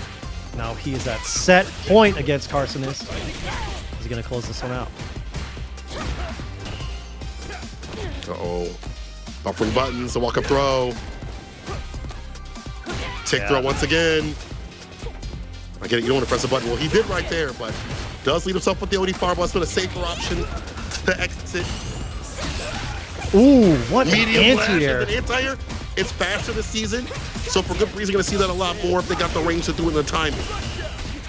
Okay, the OD power wave backs up just enough for him to be able to check on that. The light lash just going to tack on a little bit of damage. Not going to go for a huge spend, but he gets it with the stand medium punch punish on that, and he is going to be staying alive potentially as he keeps his drive bar, or sorry, his super bar fully intact. Dash up trade, the trades again. Sharing a brain some of these light buttons. Gets the can kicks. That does get the counter combo. And he, again, backs off. Riddles has not been a bust out, but that's an optimal range to easily punish the burn knuckle. That's been an entry point, a problem for Kharsonist. He's finding solutions, and he's prodding with every bit of poison he can. Big lead up. Absolutely pristine positioning from Kharsonist. He's just playing around the approaches from Riddles so well now, at least in this game. That perfect parry. I mean, Riddles, what a gamble there. Just going for the parry option after your pressure. Drive rush overhead blocked out though. Drive impact throw, big theory, and the punish right after. My favorite book. I read it every night. And Kharsonist puts himself 2 games up with Riddles. It's competitive. That's crazy. That was incredible. I mean, the comeback from Kharsonist could be legendary, but I mean, we are in game 5 right now. At this point, Riddles might be needing to make the comeback, all right? Both of these guys have a lot to lose as they're trying to make it this far in the top 48. Because if you're in the loser side, that is still really rough this far in the bracket. So Kharsonist really, really low on the bar, ends up taking that hit. Not trying to block things out, but I mean, you're taking some huge damage trying to escape, but actually lands it there. Yeah, gets the jump fierce. Gets the drop gauge back as he gets aggressive, builds more of that green gauge. Burn Knuckle jumps away. Knows when to not interact with it. Uh-oh. In the corner though, Riddles and Burnout, but definitely not options. Man's got the lead. Ooh, great tech. The catch on the burn knuckle. Riddles trying to brute force his way in once again. The level 2 afterwards. And I just don't think Riddles is in a great spot to approach. Ooh, the power wave lets him do so. Kharsonist, the full send dive. Damn, I'm surprised that was enough. But yo, Cola, he does it, bringing himself to set point. I don't know if that hit raw or if it hit chips. I don't know. But you know what? I think if that was blocked out, would that have killed? I don't know. I'm actually kind of curious. Anyway, doesn't matter. Set point. Kharsonist gets it. Nice and close with the jabs. Get the force level 3. Riddle spins every bit of bar. Get the lead up. And then try to go from there up in the corner. I want to spend the bar here. I'm very curious. I mean, he's got such a huge drive lead right now. Maybe that's his game plan right now. Just try to get Kharsonist in burnout, reply this pressure. Yeah, you're right, Chad. I didn't see the C. I don't know why I didn't look up to see the C. It's sitting right there. It says chip. I was letting you figure it out yourself, man. I'm on 3 hours of sleep. I'm so sorry, Chad. Pardon me. The hardest working man in commentary, always this guy, St. Cola. Doesn't even know that the C means for chip, bro. Oh, idiot. Big, but we know what that punish counter means. It means that he's not going to capitalize? What are you talking about? Oh, Terry's fat ass ends up landing on the bubble. Is he going to be able to build the level 3? No, he doesn't need to. Possibly the level 2 is going to be one more touch, and he got the meaty fireball. Kharsonist is able to make this comeback against Riddles. What a crazy sequence right there. Boredom at. He's right here on this stream against Steven. Is this a government? Steven just run the government on that with the Bison? That's all good. Elder Tong? Elder Tong. You find out. Hold on. You find out that's a Tong's dad. Oh, that'd be crazy, man. I don't know. Old Tong. Okay. Lazyboredom. Punch Tong.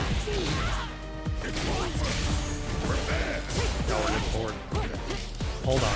Yo, Lazyboredom loves to wake up with armored options, loves these overheads. They're very risky, but you know what? I feel like the various that he puts on makes it hard to read if it's going to be like the low or the overhead option, either way. Yeah, this is what's really tough. Like, what's really, really scary is being in burnout against Marisa. Opted not to go for the burnout. Oh, I meant the drive impact to get the stun, but what a little cheeky overhead from Lazyboredom. Great stuff. I mean, sometimes it's even scarier, right? Not even going for the drive impact sequence, but just doing your massive, massive chip. Marisa is the character to do it, right? So you feel like you take a whole combo, stun combo worth of damage just from chip. Makes sense to me. Take the turn back, that's -2. Stand fierce +1. The pushback, he understands when there's going to be gaps, and that's when he applies that armor. Even better because Steven's in burnout. Absolutely. Okay, recovers from that.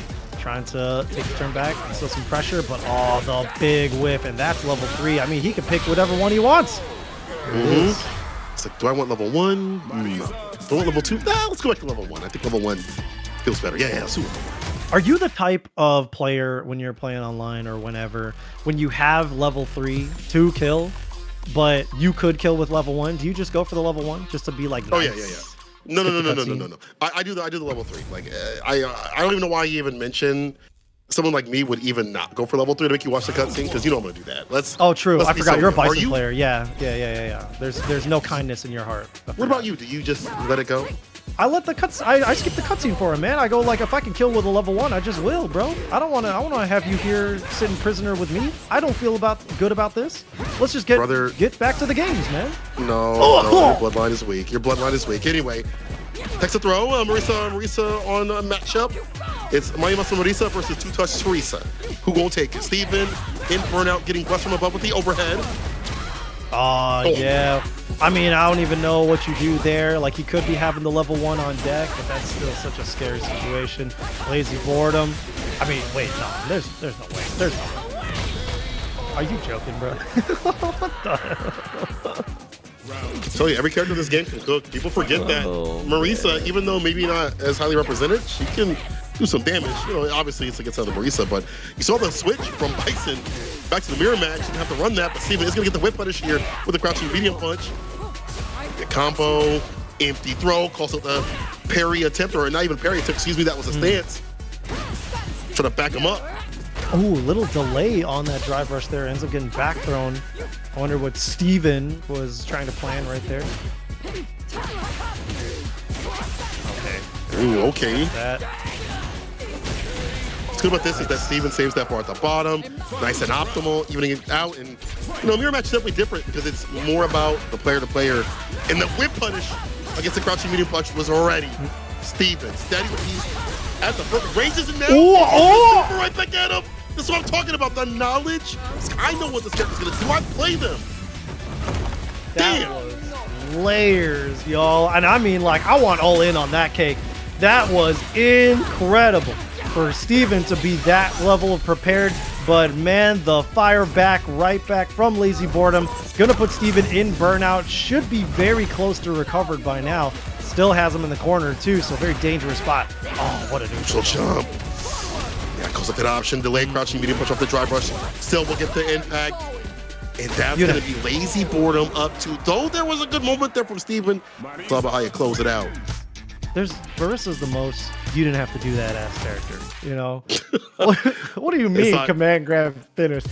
Hey, whoa, hey, Steven, just busting out everybody. Just please help, man. This man's playing Marvel. This man's playing CBS 2, led the roster. He's playing KOF.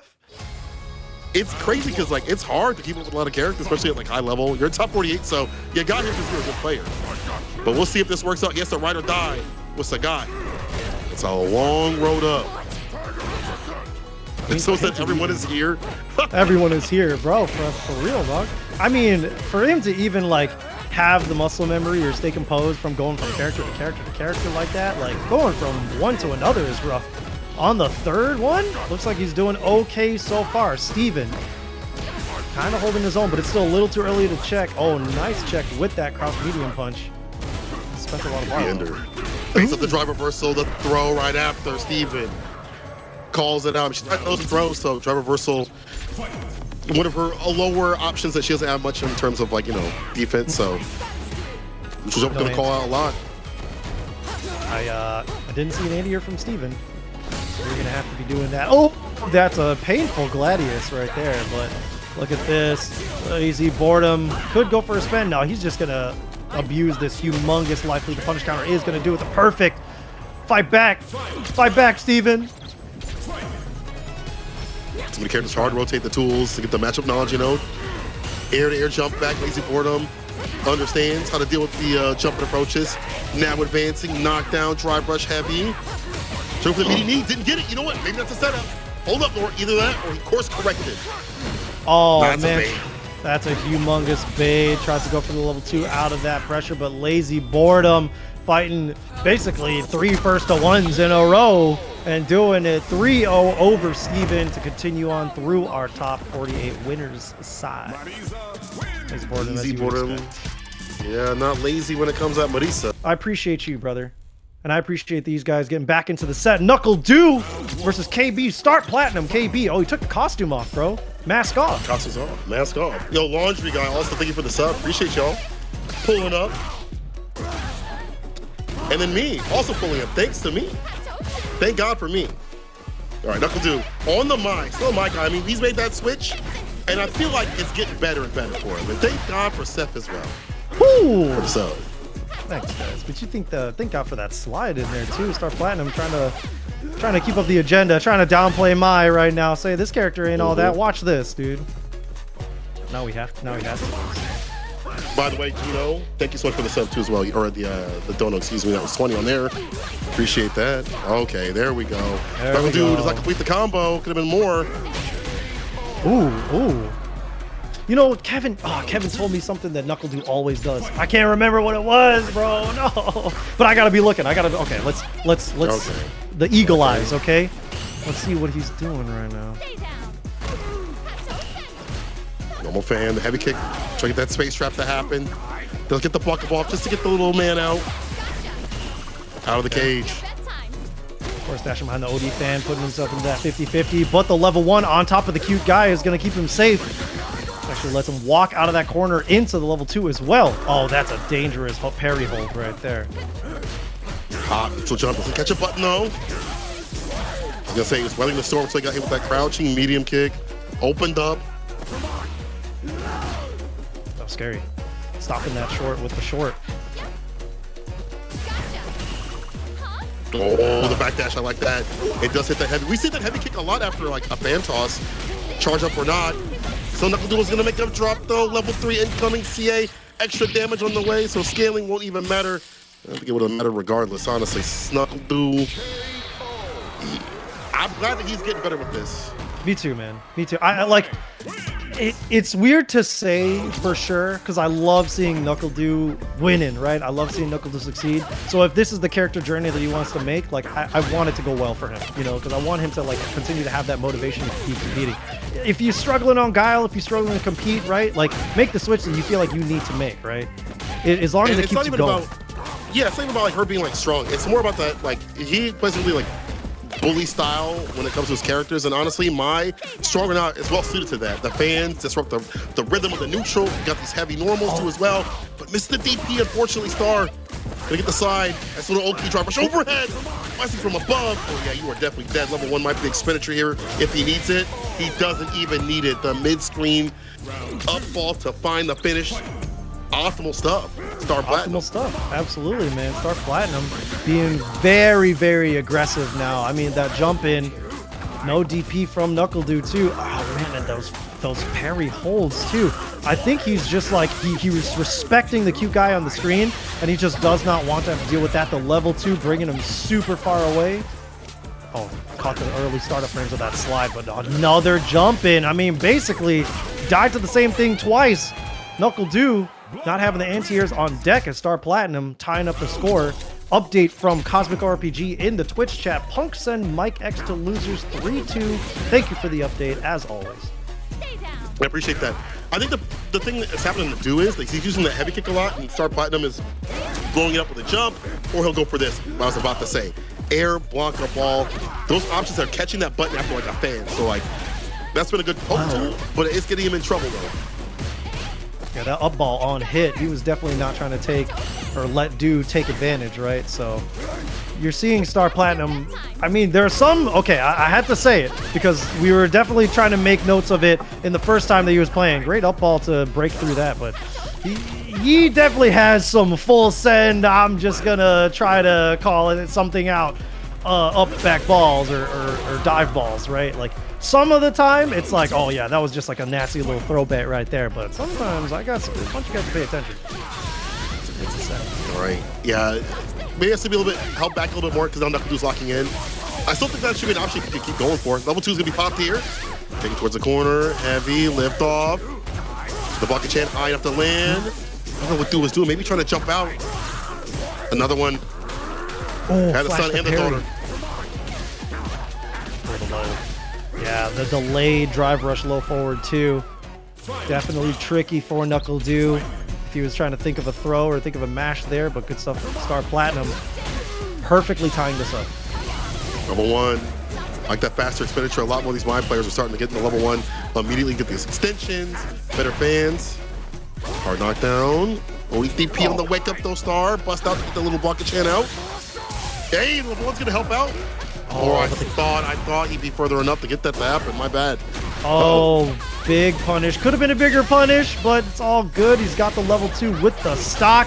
DP doesn't even need to spend a level 1 or a EX to be able to close that one out. Actually gets that one clean. NuckleDu taking the lead in the set. Maybe that's a switch up. Your raw sweep word.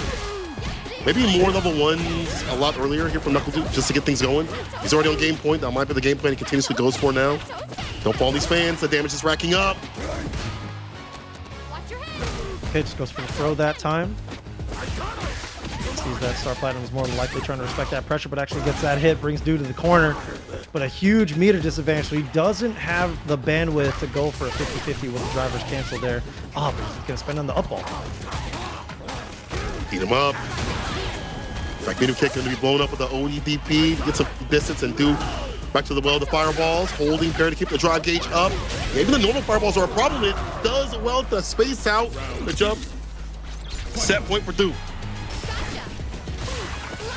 Ooh, just caught hit. I wonder if those late slide if he was trying to slide as like late as possible, but another set of stocks on NuckleDu's end.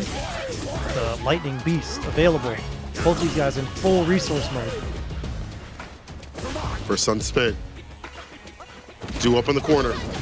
Stand meter kick. Yeah, get the counter hit combo with the crouch meter kick right after. Uh-oh, that one forward again. It looks so short, but it's actually a lot longer than people think. Ooh, the jump, chasing the jump. Look at that NuckleDu just trying to rack on that pressure, going for a burn, but that's a huge whiff on that up ball. Not sure if he's going to keep those stocks. No, he's just going to go for a regular level 2. Does not have enough to kill. I mean, there's just some optimization routes that could be happening here. NuckleDu still very, very clean on the EX fan, bro. Like, what are you going to do about it? What are you going to do about it? You know, we'll see if that has an answer later on. Right now, it's Kharsonist and ChrisCCH. Hell yeah. Terry. Another. I don't mind this this selection. You know, I think low fireball that Terry has is such a good tool against what A.K.I would like to do. So it's hard for her to like cut through. Yeah. You know, even like Venomous Fang, like if you go into that stance, it's really difficult to find the timing, run the fireballs, and Chris is already doing a good job of perfect pairing or stand light kick, punishing the light lash. He's in. He's in. Crazy that Kharsonist has to fight 2 Terrys in a row, but you know what? He's going to eat him for breakfast. Possibly not. ChrisCCH doing a really good job at keeping Kharsonist in the corner, attacking on those throws really heavy. That's something that Riddles was doing in the early parts of the set that Kharsonist played against him too. So Kharsonist probably just going to be riding out from that knowledge. Ooh, but the great check from ChrisCCH. Coming out from a drive rush still, but that's kind of unfortunate. Like you get used to one Terry, you're not going to find another that has a different style. Good run start though with the OD cruel fake. Get the throw right after. Drive rush, light lash. Nothing doing though. Chris block it out. Almost got the punish. Still gets the corner position. That's good for Chris. Oh, that's good for Chris. Yeah, that's tragic, unfortunately. Great angle on the jump in there from Kharsonist. Now the tides have turned. Got him in the corner. Backing off, letting the poison do the work, but the cruel fate going for the full whiff. And now ChrisCCH drops the combo. Still kind of picking it up with the throw, so the pressure is still there. Oh, yeah. It sells his powerhouse of damage. You want incoming level 3. Chris getting the victory, but we saw how this happened previously. Kharsonist had to warm up a little bit. It was too hot to stop. I'm trying to prophesize their demise, but I'm just saying Kharsonist, he's shown some adaptations in the matchup, maybe less light lashes, because that's kind of been problematic for him. Yeah, for sure, dude. I mean, like you said, it's just like the different play style he's probably having to adjust to, even though he's kind of coming hot off of the set with Riddles. There's still a lot of things that he has to factor in with just the way that ChrisCCH positions, where he's going to throw those power waves, and exactly how he's got to use the cruel fate over them. But still, back in the mid-screen. Great tech, though. Yeah, no OD, or no back, excuse me. There's an ODP for the bust out, did not work out. Kharsonist with the punish, the fireball, the lash at the proper distance. Ooh, I thought that was going to be close enough for a light kick to do anything about it. The bust out, Chris. See more bar.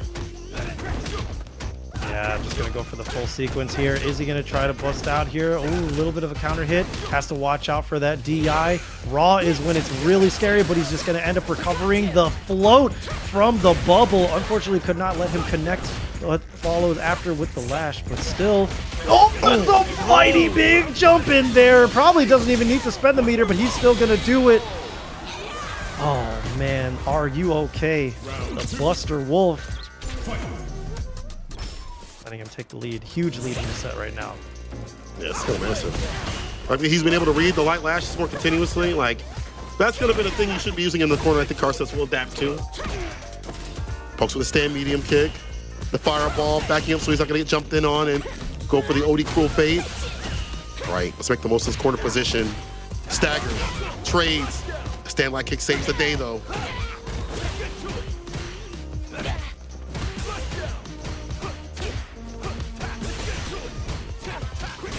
Life gets the quick burn. No super DP level 3. We'll cut to the DI either way, though. ChrisCCH hitting that super to seal the deal. 2 games up.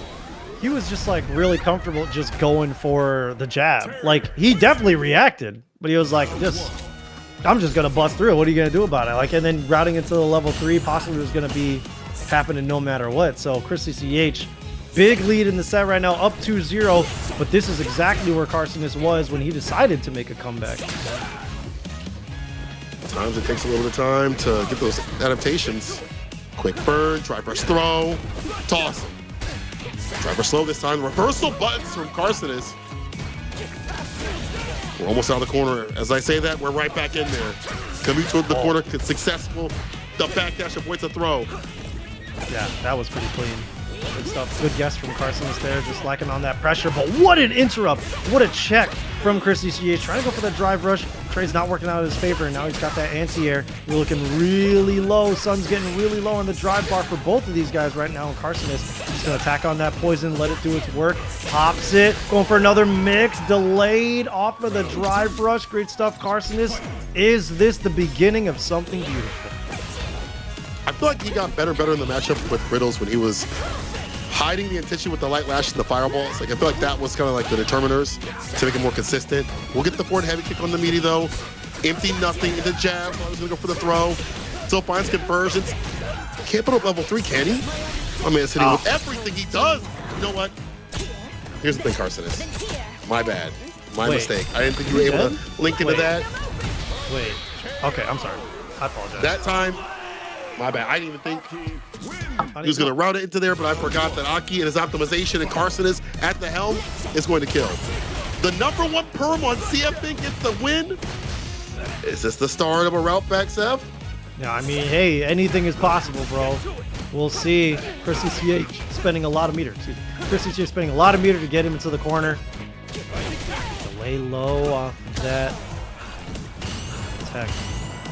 Giving him a great spot. Ooh, the perfect parries are like intimidating for sure. Yeah, I mean, like, if you get close enough, it's the perfect parry jab. Maybe the drive rush right after. Even then, you just keep up the bar, but the side switch happens.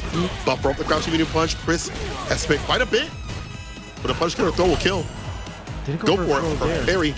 Yeah, look at ChrisCCH. He's trying to like really earn that last one just off of a clean hit. He didn't try to go for a strike throw mix there, but Kharsonist just... Bro, I'm telling you, the clean hit, man. He just did not. He was not trying to go for strike throw. He was not trying to just walk up, go for some cheeky jab pressure there. That man was waiting for the exact right time for the crouch medium punch, and he got a ChrisCCH at set point trying to close this one out. Takes a turn back at the very least. No whip punish on that, though. Spaces it out so it's plus on the burn knuckle. No walk back again, Chris. In the optimal range is to punish or take his turn at the very least. He's got that level 2. Not gonna go for it just yet. Empty lows off the safe jump setup. Toss him again, one more touch. Chris trying to finish this off here and now. Perfect parry and the ODDP. ChrisCCH ready to turn blue. Because the thing is, you put the patch in between like Road Warriors and things like that are still going on, Street Fighter League and like a CPT, like that's kind of crazy work, you know, alterations like that quite a bit. So his characters like, you know, Marisa could be even stronger, maybe that top spot, but we'll see what happens. We'll see on October 15th when she drops. Lazyboredom right now, running volume on Marisa. Nephew on the journey. Yo, shout out to him. Top UFA, fantastic work. Very consistent. Hey, I was going to say, if that patch keeps Juri exactly where she's at, bro, I'm thinking it's A-OK. That's a top 10 patch, bro, because if you give Nephew even more tools, that top 8 is going to be something crazier. Can you imagine Juri being the $2 million character? I don't think Juri players could ever complain once again. You know, that's at that point, you lost it twice, okay? But look, she's a good, well-rounded character. She's got weaknesses, but she's got some good strengths as well, especially if you can keep the drive gauge up. You don't have to do maintenance with her, and you see that Nephew's capable of doing so, Jack is capable of doing so. This matchup's not that bad. If you got the tools to keep this character out, you can DP. You can also stand outside the range to stand fierce. Look at that, the back walk though, avoids a command grab. That was a confident walk for sure too. I mean, like not scared of any throws that Lazyboredom could be throwing out from there, right? And I mean, for Lazyboredom to kind of just be like buffering into the throw was a humongous call out as it was. So good stuff to Nephew for being that prepared, but this is going to be a first of 3 long set. And I mean, what a read on the wake up armored overhead. Nephew was DIing like yesterday, bro. I mean, he knows that, again, Lazyboredom loves that option on wake up. The stance cancel into like an overhead or a low. Like he knows he'll go for that on wake up. So Nephew was prepared to blow that up. However, Lazyboredom drive rushing with that medium. Stand medium kick this time. Throw right after, nice and close. We see that button utilized. Heavy. Throw. Burnout too. Terrible spot to be in unless you got a level 1 to churn and get yourself out of there. The double dash in. There we go. And the stand fierce 2. What are you mashing all the way over there for? Lazyboredom trying to check some buttons, but Juri just got the big reach. Does it to great effect. Nephew taking a game and a half. Man, able to eat through the armor is one of her other strengths. This matchup, being able to blow through the Gladius. Okay, safe jump setup. No, trickle play. Throw, but got tech. Waits a fireball. No command grab to connect. DI doesn't even go for the throw. Wants a proper punch with level 2 behind it. Rev up that engine. I mean, yeah, this functional engine is going to take us all the way, baby. The crazy overheads. Yo, the crazy... Look, my eyes are crossed, okay? I think my glasses are broken. I can't see. I don't know what game this is no more because that was some anime-type stuff. That was a tag game, almost. Hit him with that Looney Tunes. Which way did he go? My God. Nephew showcasing one of the strongest things about the character's level 2. I mean, when she gets going, you got that pressure up in the corner. You're not coming out. Takes a throw. Once again, she dies to lows and throws. That armored option gets eaten up. And the crouching medium punch hits the brakes, hits that crouching medium punch, and puts himself at set point. Nephew is on a roll against Lazyboredom. Speed run, 3-0 the Marisa matchup, any percent. This man is trying to make it happen right now. Already, once again, got him in the corner, but there it is, the target combo. Throws himself over to the other side, the body splash, safe jump, and he loses his turn. And look at that, Nephew was very, very ready. That was a very necessary tech, but in that level 1 was disastrous as the massive damage is going to be coming through. If he wants to route into the level 2, he very well could. Oh, decides not to. I wonder if there was even a route to allow him to route into level 1, but this is a very dangerous spot. Yeah, level 2 in the corner. Now you're in the yellow. No! Got command grab though. He could have went for a grab that was slightly delayed, but unfortunately Nephew wasn't prepared to deal with it that time. Still, Nephew would set forth Lazyboredom. Fight back, strike it back. If gets that level 3 off, the scenario will be a big lead. I think we're gonna go for it here. Are we? No, we're gonna push it towards the corner first. That's a setup. Okay, that's a setup. I see you, Lazyboredom. I understand the intention. But yeah, Nephew's seen it already. I mean, it's a setup specifically if he neutral jumps. A forward jump, and then he basically dies. Because Nephew looked very, very optimal with that punish the last time that situation happened. Great check with the air-to-air and the jump out from Lazyboredom. Still so much room to fight, but man, what a conversion from that too, that knockdown. Super scary for both of them still, because if Lazyboredom gets a hit, I mean, even with that little half bar, that could be dead. But the level 3 coming out from Nephew, I'm pretty sure even with the big body life, that's gonna be it. Neff is just so well practiced in this matchup, and more than that, what Lazyboredom wants to do. We've talked about these options previously when Lazyboredom was on the stream. We saw it right here. Nephew blew him up continuously. Tower Lays chips, that's crazy. All right, here we go. Top 8. If they pull up though, you know, just saying, yeah. Okay, top 8. All right. Top 8. One of the things that is good here for Nephew is that he has played a lot of mice. He's played by himself. Remember, when my drop, one of the cats has showcased the character strong. So he should understand this matchup to a T. It's very true. I mean, like, Mai in the beginning was not Mai now. You know what I'm saying? Like, it mostly, once people kind of figured out that she was, like, exceptionally strong, she kind of just, like, gets the neutral skip, play around the level 1 stocks exceptionally well. Like, yes. But at the time that Nephew was playing it, I don't know if we were having the same conversations around Mai. So the point where NuckleDu has been like, you know what, it's not even a giving up. We were talking about this earlier, a little bit before the top 8, when NuckleDu's earliest appearance on stream, how he just wants to try something new. It fits his playstyle better, you know? I'll be helping out right now. You know, maybe she's not as strong as she used to be, but she's still insane. For reasons like that, the second part of the fan able to land and stop the DP from happening. To get the distance, NuckleDu's right, nice and close. Allows a little forward to happen. Nephew spent a lot of drive gauge, and it doesn't matter. I was going to talk about how my man can't drive rush up, and dude just hits that ODDP. It's all good. Hey, First Blood doesn't win games. Eon Kane in the Twitch chat, did they nerf Mai yet? Yeah, they did. Nerf. She got nerfed. Enjoy that. I'm not going to explain. I'm not going to elaborate. She got nerfed, bro. She did. She did get nerfed. She did get nerfed. Exactly. You know, was it amount enough? If that converted, that would have been crazy. Low into the fan, had the enhancement. This is better for NuckleDu. Again, we talked about this. If you're a Mai player, you're looking for level 1 more often than not. Keep the pressure on, and the stand fierce. You can't press a damn button. I think it definitely the rhythm of normals, man. That's the purpose. It is the purpose. You're 100% right. I think it also depends a lot on the matchup too. Like like whether it's a player or character matchup, you want the stocks as much as possible, not like to maximize damage, but also just like have effective fireballs. You know what I'm saying? Like you want to be able to like keep that tool out there to shut them out, because look at how Nephew has to deal with even OD fireball. Like you can't. It's oppressive no matter which matchup it is, but then there are some characters that can kind of just like get through and cut through those fireballs more often than not. They'll deal with the one EX, the OD fireball mix up and then call it a day, but NuckleDu really wants to keep that on deck, but what a sweet punish from Nephew. He's got him up in the corner. Got to make something of this. The problem is there's just normal fans every so often. Again, that's disrupting the rhythm of what Nephew would like to do, and now the OD comes through. That was perfectly done. Gets enough distance for the DP to hit, and the fall not to. Sweep, side switch. Gets a counter button off the stand light. Level 1, of course, is the ender. You know my... Oh, no driver's conversion. Then went DRC because maybe it wasn't enough to kill.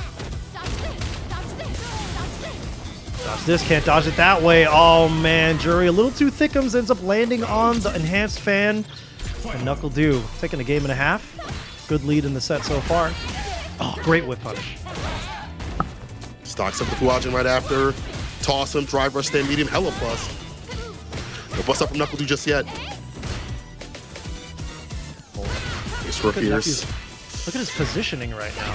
I mean, he's really playing around that Fierce, but it's also that he's like anticipating that OD fan, but making sure that it's a range where NuckleDu doesn't get like too many follow-up options, you know? He doesn't get to like have a comfortable jump, he doesn't get to have a comfortable drive rush. Nephew, honestly, I want to see him keep that spacing there too. Nice fighting his way back with that stand Fierce. Crouch mini kick, drive rush buffer, level 1 of course. Thing is, I feel like Nephew's been unfortunate to have to spin a lot of bar or getting it harassed continuously. Does find the jump in though, so he gets a victory. But something that Nephew has to kind of worry about is the drive gauge damage. It's been so much, you know, getting the fan toss and stand Fierce. His expenditure is making a lot more reward right now. Level 1 puts him all the way up in the corner. Dashing for the Oki, yes sir. Slight delay on the throw, I think. Nephew's still able to get the grab though. Ooh. Unfortunate timing right there with that button coming out from NuckleDu, netting him those stocks with the SA1. Parries were going to keep him healthy, but just take that throw, you know?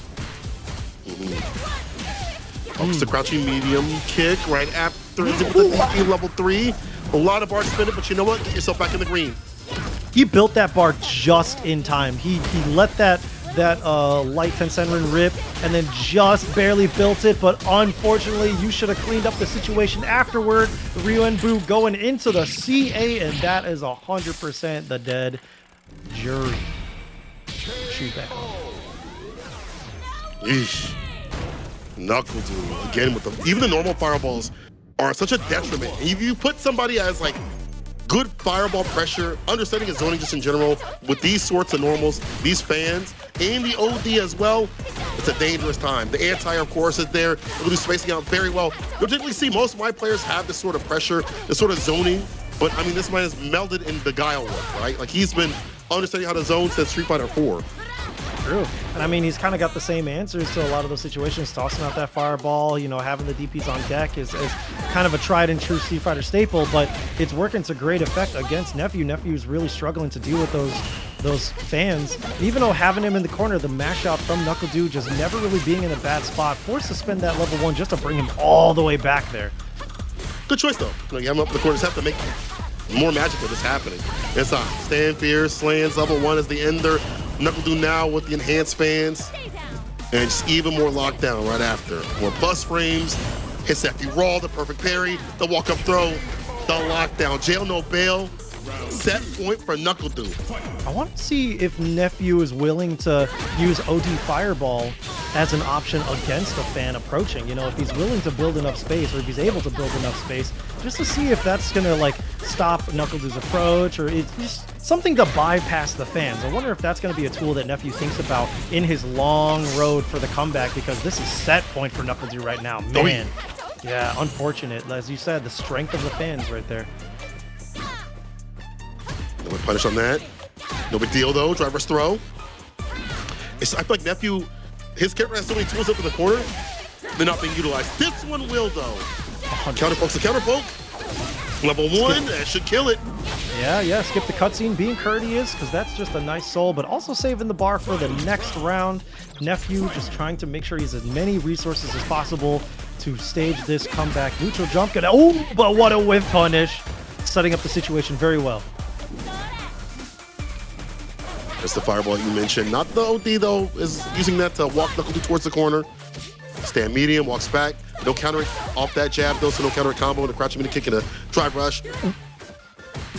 Oh, I thought it was going to be a punish counter throw as well. Or You against both, the throw. man. Yeah. Oh, he got the clean crouch medium punch hit. Gonna get him another stock. This is going to be really tough as he's already feeling kind of low on drive. He just goes for the CA to try to cut through, but unfortunately it wasn't going to do it. NuckleDu taking the set in our winners semifinals 3-0. Now, let's see how he does it. He's on the Ed, and I mean his Ed, you want to talk about Eds, especially in North America. This is like the one, man. ChrisCCH's Ed is incredibly clean, incredibly decorated. Oh, yeah. No pun He's one of the intended best to do it. With the outfit. Oh, what? I was just saying, okay. no pun intended with the outfit. I'm sorry, it was a bad joke. Oh, I see. I see. I see. B3, I see you coming through with the raid. What up, what up? Impact against Impact. So Punk not going to run the mirror match. Surprised that Chris didn't go for the Terry. Maybe, Punk would keep this character up because I know that Punk, people are saying, is he done with Cammy? I think he's going to keep this character for certain matchups and obviously to avoid the mirror match. And Cammy does well against Ed. Is it warmed up, though? Yeah, is it warmed up? It could be a combination of he just has more confidence in the Ed against the Terry. Maybe there is some matchup nuances that he's just not really comfortable with. Terry has a very, very effective low with that crouch medium kick, and just like the risk of using that and falling on that in the neutral is just not great if Punk is going to add the dive kicks into his repertoire. So he's just going to use those standing buttons a little bit more effectively, or even buttons like crouch heavy kick, crouch medium kick. There's probably something to really keep Punk on the ground on Ed. Yeah, but the thing is, when she goes aerial, that's the problem. The dive kick's hard to anti-air with the character. Ed, not the fastest. So on the ground, maybe not that hard, but we'll see if I can get aerial. Hasn't been the case just yet. As I say, that gets a jump in. Or though I thought the jump like kick's not working out. Chris gonna dump out the level 3 here. He's in burnout. He does. Oh, no. Safe jump setup. I thought he'd do that, kind of just walk back, but maybe doesn't want to get back thrown into DI. Yeah, it could be like him just taking the make. Okay. For him to be that ready, man, and he's just gonna go for the level 1. That looked like it was gonna fall out. I was very scared for you, Chris, but great pickup. That was kind of scary. Yeah, it could be like, just keep her from dive kicking in the first place. Put her in more pressure where it feels more uncomfortable to. You're more than willing to take a mix-up than you are from the punish counter damage, right? I wonder if that's what ChrisCCH has his reasoning for that. Either way, it looks like he's seeing it with great success, but it is still very early in the set. Punk has, it's Punk. What am I going to say? Right it back. Man of, master of footsies, to be honest. Crouching medium punch. Wasn't getting the conversion in terms like a DRC. 4 Pierce ends the turn with the Corporal Strike. Flicker, no punish counter though. Uh-oh, get tagged with the Sammy to kick, but not a combo. Yeah, look at that. Now he's just resorting to those big pokes, making it very uncomfortable for him to try to poke back. Oh, nice. The stagger pressure. ChrisCCH was pressing. Oh, but the whip punish. Can he go for side force? No. Keeping things in mid-screen. It's the 4 throw to get some space up this place. The flicker, every so after some of these buttons and normals, hard to hit something. Not trying to go for the air approach, the jump fierce. Chris is blocking it out. He feels like he can't get the DP off. He's chilling. He's blocking it out. Hits the low up the crouching medium punch. Should be enough to kill. Yes, it will. Yeah, it looked a little risky. I was wondering if he was going to spend the level 1, but still had it off of that DP. Great crouch medium punch. But whoa, dangerous whiff right there, or misconfirmed. And now Punk spending the level 1 to bring him all the way to the corner, and this is where things are terrifying. I mean, you want to talk about Punk's footsies. It's also that corner pressure, the way that he's able to utilize that stand medium punch to great effect, the counter hit conversions. This man has those hit confirms, so it's just a terrible spot for you to be in. Yeah, way up in the corner. Tags him, but nothing significant. That's no big deal though. I don't know when you try to rear back from. Maybe stay in fierce. I'm not sure. Spin drive smasher. Is that enough? It's not. One more touch, a throw, sneeze, a breeze will kill. You bump into him, he'll die. Oh. D, side switch? Yeah, on out of there. Ah, yeah, the mash, you let the whole thing rip. I mean, that looked a little tricky because he did get a hit in the middle of that pressure sequence. So, I mean, for him to kind of like lose the hit confirm there, it was a little rough to see where he hit, where he was able to continue. But Punk fighting back, tying things up in rounds right now, but still ChrisCCH with a little bit of a lead. Didn't keep it. Slow-paced footsies right now, but it's hard to get in again with so much range. And Chris spinning a lot of bad buttons. Like, some of these can get tagged, but the timing is so hard for Punk to read at the moment. It's 3. Looks like Punk just went up with the delayed button there, and the jump in is not getting anti-air. The low forward finds its mark, brings him to the corner. And once again, the pressure is on. The throw game is very dangerous here, but I mean, a good mash out from Ed is going to lead to him being in a dream, potentially. That's a dangerous thing. I was going to say, if you're up in the corner, it's usually pretty good, but it's time to call a corner. Level 3, dump the red assault. Punk played it patient, but now it's working out to his effect up in the neutral on the ground game. Even though Chris isn't playing a lot of bad buttons, Punk is encroaching in that CQC, you see, nice and close and personal. Game to game right now, looks like he's unrusting the character a little bit as he goes on. Possibly. They confirmed the target combo there, keeping things clean, but look at that, not backing up even, just staying stoic in Punk's face, trying to maintain that distance as much as possible. It ends up getting punish counters on that jab. Driver's jab, quicker on the draw, and it's hard because Ed doesn't have the faster buttons. Wow! Let's get the DP off, even though it gets that deep dive kick, I'm surprised. Yeah, we'll send the dive kick, try to just close the gap a little bit. Now he's in a really crazy spot. What a punish with the raw drive rush from that flicker. Oh, got some stagger there, but could not quite pick it up. And now ChrisCCH is in a really good spot. Bring things back into the mid-screen. Trying to present that option with that charge flicker. Put him in that mix-up, but Punk gets that hit. Is he going to full spend just to be able to close this one out? Is it the level 2? There it is. No need to stand up. He's actually got him. He's got more games to play. What happened? You are, you're evil. What are you talking about? All right, elbow round right now is Punk. He's willing to spin that bar at the bottom. Most Cammy players sell it until they get like level 3. Not Punk, gonna spin the win. Hits the heavy at the proper distance, counter poking. Wakes up, gets a button off on his side. Chris, he's a little far. Yeah, I was gonna say, he started that from the wrong distance. He wasn't gonna be able to get that dream, but still get some good damage and score screen carry, corner carry. In the backpack. He's made a school. But fighting back with a crouching medium punch, counter poking, toss him. Ooh, look at toss him that. Again. That was crazy. Yeah, the confidence from Punk, and he got that stand medium punch. Gonna be able to route into another level 2 to take the lead in the set. Now up 2-1 over ChrisCCH. Still one more game possibly for himself. 2 more for ChrisCCH, but we got a set, ladies and gentlemen. Our top 8 here. TNS number 116 for Street Fighter 6. Punk doing a really good job of building up that bar at the bottom like a battery. Out shimmy the crouching medium punch. There to catch Punk. It's a knockdown cycle blitz. Oki right after it. Delay button. Just walking back a little bit, trying to get that proper distance.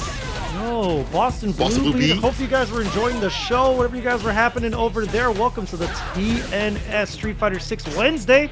You are joining us for just the top end of the top 8.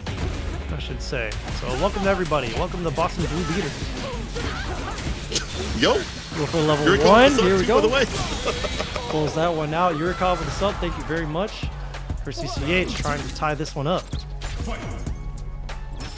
All right. Standing up that set point. Drive rush jab. Now the entry point.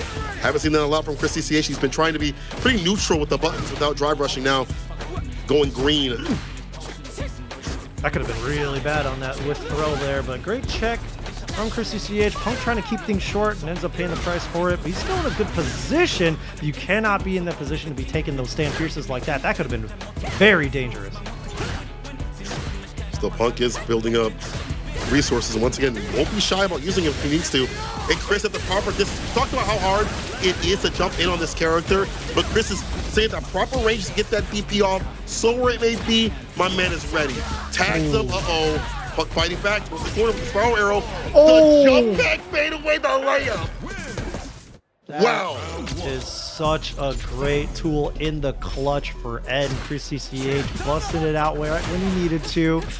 Look at that, escaping the throw. Punk, yeah, this set ain't over yet. Let's shake that one off. He's got to shake that one off. Still trying to fight his buttons back. Great whiff punish there. Picnics into the mid screen, but the tech, man, we are perfectly neutral here. Oh, fancy. So Chris is ready. Let's see what the drive rush heavy.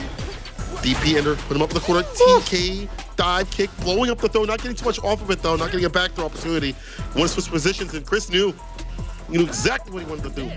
Man, what is going on, bro? He's swinging from so close, and Punk is not biting whatsoever. Gets that jump out. He's just trying to use that life safely, you know, trying to keep himself very, very healthy. Trying to make this maybe even 2 guesses. It's time to go for the throw instead of a button. With completely and Chris able to walk underneath. Oh, Still man. gets the DP off. One touch on the DI. Too obvious for Punk. He avoids. Great read from Punk, and now he's got him in the throw loop situation. Possibly not. Backs off just a little bit. He's going to keep himself just in there. Possibly catch a button. But the ODDP off of the float hit. That was almost something really good for Punk, but it was unfortunate.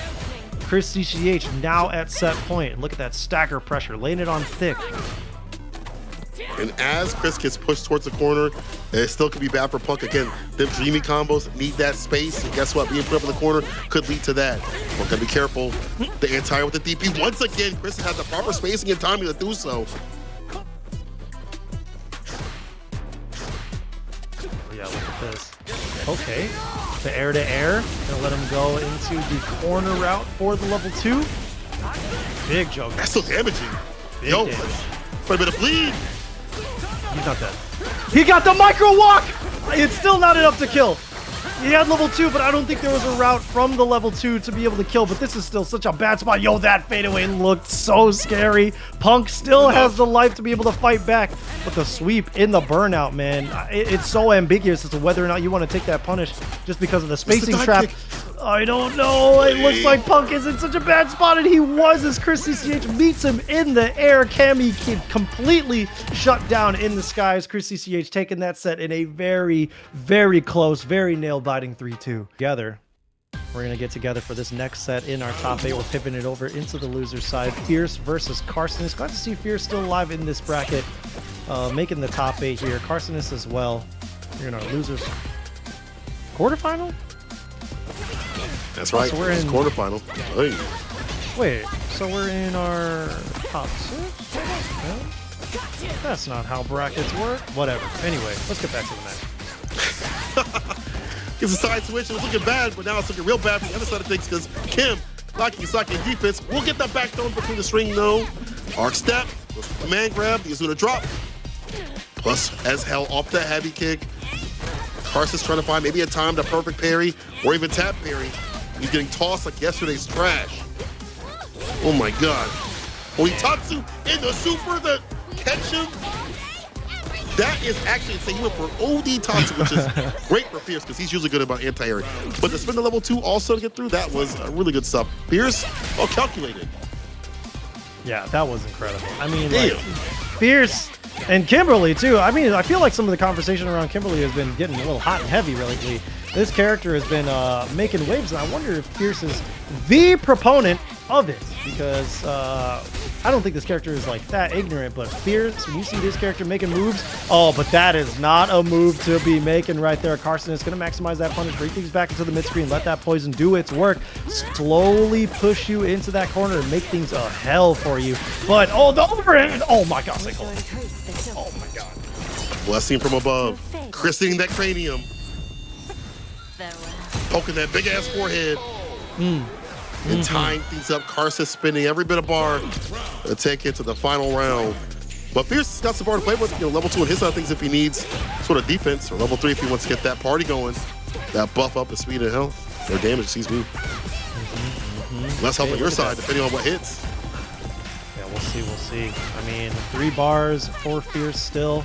That's a lot that Kharsonist is going to have to get through. I mean, like, Kimberly is just going to be up close basically the entire time, so he wants those defensive tools, right? So here we go, routing into the level 3, finally getting that buff for herself.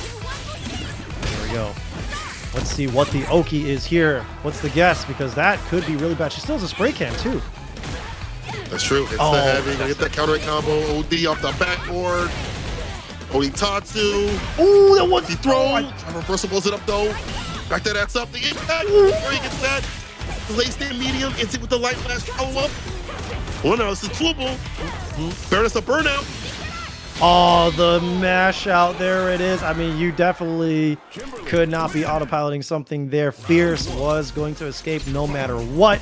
Taking the first game in the set over Kharsonist. Man, those backdash stand Fierce, he's definitely just like kind of not being conscious about how he wants to apply the pressure there. Let's see what the switch up is here. People get mad at me for saying she got a big forehead. I say like it's a bad thing. Maybe a forehead kind of hot. I don't know. I like a good forehead from time to time. Anyway, knockdown, put the candle in. Careful now, don't get open up. Damn. Look at the pressure. You block this out and look at the drive game. Look at the drive, Where did it man. go? You should have let that rip. You should have bursted right when you got the block sequence, dog. Because now look at you. You're in here. You got level 1 and great opportunity to mash that out of the gap. Keep yourself alive, and you got to escape the corner right now. That is a massive counter hit. That is a huge counter hit. And there is still a chance for him to get the DI. Not anymore. The stand medium punch check to get him out of there. And he's just trying to apply that pressure, find that hit, and let that poison do its work. That's unfortunate. That is tragic. The OD Fierce's anti-airs have been crazy work. Tatsu we saw as a crosscut. That right there is an anti-air. Crouch Fierce against the cruel fake. The timing, the spacing, all of it, picture perfect. Yeah, that was pristine. Great stuff from Fierce. Great round from Fierce. Almost a great comeback from Kharsonist, but we are back here. I mean, it's just a rerun, bro. Broken record. He got hit with that stand roundhouse. Big combo here. He's got to be very, very cautious because level 2 on Kimberly means death. There it is. That's a level 2 on Kimberly. It means death. Yikes. Perfect KO. It's a matter of who gets started. Just who's going to finish. Both characters have applied so much pressure for the corner, and both have some of the worst defense in the corner, or even anywhere on the screen unless you're spinning super. It's going to be hairy, depending on who gets there first. So, at some point, Kharsonist might have to hit that level 1, but that, again, could be a big for Fierce. He might be looking out for that, because now it's 2 games up. There might be that I got to set something out for a super to get some space on this place. I'm getting blown up in the corner. I'm getting my back blown up. I need some help. All right, so we might have to see level 1 for Kharsonist, but Fierce might be looking out for that. Either way, game point scenario for Fierce. Absolutely. I mean, even utilizing the simpler tools like a drive reversal to great effect. Like, you definitely want that meter, especially to push her from far away from the corner as possible, but you got to take the defensive tools that you can get. And the drive reversal, if you can time it properly, if you can find the right spot, it's going to work out great for you. So Kharsonist trying to maintain a good drive lead, but oh no, I mean, it's just like the story just repeats itself. You get into the corner, it's just a nightmare for you, and he's not willing to do a reversal of any kind. The parry, trying to fish for that perfect parry, but Fierce just staggering the pressure as great as he can. And look at that, parrying his way out, trying to keep his drive bar alive, but I mean, Fierce is just laying it on so thick. How do you even escape this? You don't without losing some line. Stand medium able to hit the counter hit. Oh, the trade combo better off for Kharsonist to stand medium there to meet his face. Neutral jump calls out the throw. Now you get to hold this pressure scenario. See how it feels. Level 2 should be incoming after the end of this medium lash. High enough. Oh, level 3. She got CA in the first round. That is crazy. What? Used it, and you needed it, in all honesty. I don't know if that level 2 was going to kill, but damn, Kharsonist getting that CA was very clutch. Has to be very cautious about Fierce with his level 3 now. Got a long road to travel. One more round to be able to avoid it, but still back in the corner. Rest interruption knows that's fake. Medium lash to apply the poison. 2-step character. First step, apply the poison. Second step, you don't get to use the poison, unfortunately. The perfect parry stopped that from happening. Gonna OD cancel at level 3. Never a bad time to expend. You get the bar back if you're Fierce in terms of getting at least towards the mid-range of the green, but more importantly, damage and speed upped. The That and the catch from the OD run. He's just trying to make sure that he does not get cornered again. Also trying to snipe out that drive bar. Great decision there, but unfortunately stopped a little short. Now he's in one more guess. Hopefully he doesn't get chip sequenced to death. That level 1 was not coming out. Trying to save that bar, possibly just go into the next round and deal with that with a full stick of butter. Possibly a greater chance with a great confirm. It's just hard to know when to spend at level 1. We've seen Fierce stagger step a lot of things. Trade incoming. Kharsonist at least killing some drop gauge there with that 2-piece. On block, drive rush jab, interrupts. And Kharsonist has been going for like a lot of defensive fireballs up in the corner to try to push Fierce back. It's not working out. The Tatsu puts him where he has been the majority of this set. Versal jabs, heavy lash, back throw. Yeah, switch it up. Yeah, switch it up, exactly. And those reversal jabs have been working out for him pretty good, as Fierce has not have been super clean with the meaties as consistently as he could be, but he might build level 3 off of this. Oh my goodness. Oh, talk about meter build, man. We talk about meter build that Kharsonist did. Fierce gets his off and gets it back in blood. Level 3, 3 games over Kharsonist. Fierce. That's the Iceman right there. Scrambling. Riddles and Uriel Velorio, the Terry mirror in this loser's side of top 8. I don't know how these guys are going to be prepared for it, but let's see how it goes. The white man can't jump. Fit from Uriel. Riddles. Bro, Woody Harrelson in the streets, dude. Oh, man. I like that costume. That's a good pick. Yeah. Rizzo, the driver's crouching like it. Don't put him up in the corner. No frame kills here. They don't matter to me. ODDP for the bust out and the back throw. Uh-oh. Put the pressure on him. Oh, pretty tough. Oh, got caught on the backdash with the crouch fierce starter, bro. You are dead as hell. I don't even know if the Buster Wolf is necessary, but great spend regardless as Uriel Velorio taking the first blood. But as we all know, first blood don't win games. This man's on that technology. Cut the backdash with crouch fierce. That is insane work. That's some Uriel Velorio stuff. Trademark. Uh-oh. Nice and close. Backs away though, looking for a reversal. Nothing doing from Riddles in terms of a OD bust out. Tick throw up the driver's crouching light kick again. Oh, crack shoot too? Man, Riddles is just taking very risky approaches that happen to work out. I wonder if Uriel Velorio is going to be like ready to, cut those out. He had one risky burn knuckle. I wonder if he's going to try to go for it again. Oh, set it up, make it safe. I mean, he knows, right? He knows the ranges. Yeah. I know you know, because we both play the same character, both with the same toolkit, both shop at the same stores. Uh-oh, take the throw. That gives Riddle some bar back in terms of the green. Got a lot to play with. We get to use it. Set the overhead. Yeah, look at that. Riddle's just trying to stay still, not trying to give up that space, not trying to get caught with the low or anything like that, but also brute forcing his way in. But great work with the DI, cutting through a fight back from Uriel, tying things up right now in game 1. Ooh, the dual Kevin? Yo, and that's the second time he's went for that option. There's a low, the crouching medium kick. Hella range on it, deep beat. Not just with that level 3, hella meaty overhead. That is a meaty no beat. I'm sorry, no salads here. That was a full fillet, no mignon, bro. There's an all mignon, no fillet. I'm putting in the notes app, I'll figure it out. I'm workshopping that one. Nice, the OD uppercut getting out of there. The rising taco on Uriel Velorio's plate. Getting him game 1. This man is ever aggressive. Uriel Velorio giving you options that you think that they're over, he'll still go to that well. He's not done drinking. Driver's back though. He's willing to spend a lot of bar too as well to get himself outside the corner, whatever it may be. But there's a DI, gets the heavy kick though. Kills the rest of the drive gauge with that combo at the very end there. Smart stuff.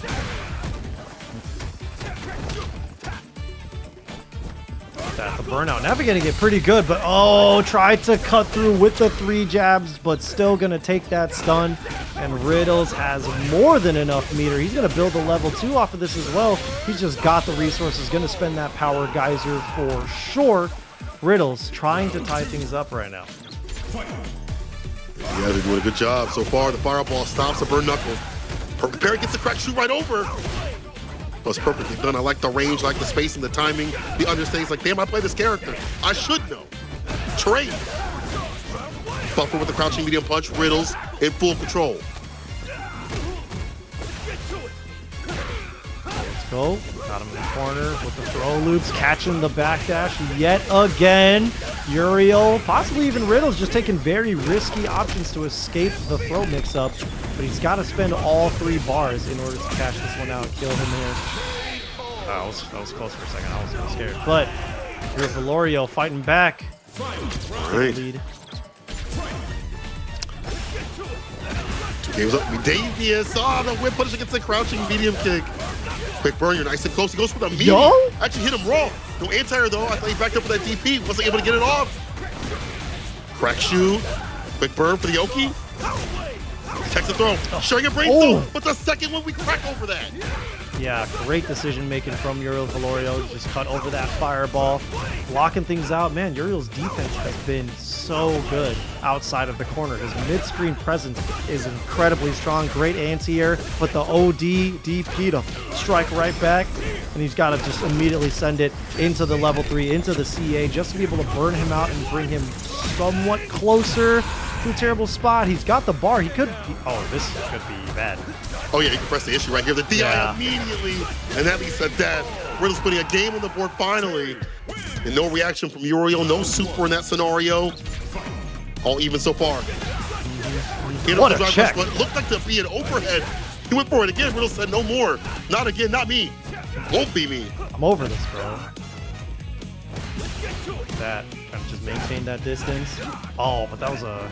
I mean, look, the way that they've been throwing those DIs out back and forth in the corner, I'd be a little scared to be throwing a roundhouse. He still did that with confidence.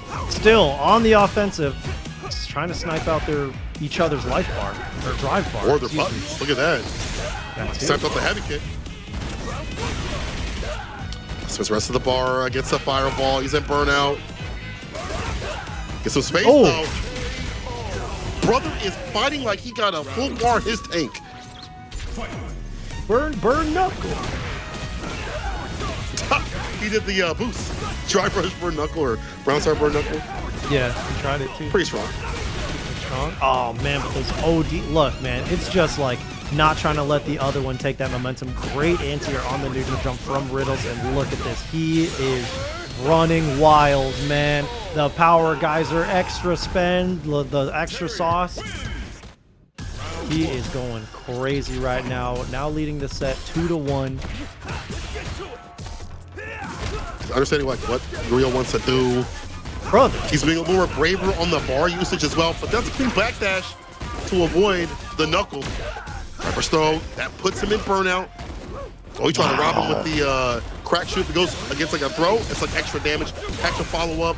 Riddle stays solid. Go for the OD, just to be able to cut through, but back to the neutral. Damn, just outside the range, loses to Riddles, and the jump in just outside still. But man, hey, these drops, look, that's a scramble and a half, dog. How do you like your eggs? I come over easy, but Riddles, you don't mind it either way, scrambled or not. He's on set point against the technology baby. Uriel needs a little bit more technology, man. He needs just a little bit more that advancement in his toolkit right now. Because Riddles is starting to run all over him. Oh, there we go, off the low forward. Quick burn again. Sammy backdashed away. The DI. Oh, no. Oh, the drop, dude. No punish right there, but he doesn't have that level 3, but possibly won't even need it. This is not going to kill. That's off of a jab, not off of a drive rush, so there's no scaling there, but it's just not going to be enough. So is Riddles going to be intimidated by how little bar he has? I mean, timing, right idea, unfortunate. Very unfortunate. Riddles had the right idea, exactly as you said, but looks like Uriel Valorio has another chance to fight back. That low forward conversion is going to get him into another Oki situation. Riddles blocking this out. No, getting clapped. Reverse throw, call the tap parry attempt. Dash up throw again. He's looping him. This time to stand fierce. Switches it up, the anti-air. Uriel, the thing is, he's so hard to read when he pulls the brakes. Wakes up with a crouching light kick because you don't know when he's going to get active. That was like a snapback. Like he woke up with the crouch light kick after seeing Riddles wake up with the crouch light kick there. He was like, oh, good idea. Yeah. Cool. I should do that. Yeah. That's a really good point. Bet. Say less. I appreciate that. Oh, give the combo though. Oh my god. No! Boost. I get boosty out here. Oh, okay, look, man. Riddles was getting a little trigger happy with those OD crack rising tacos. It is not working out for him anymore as he is at set point. Uriel Velorio.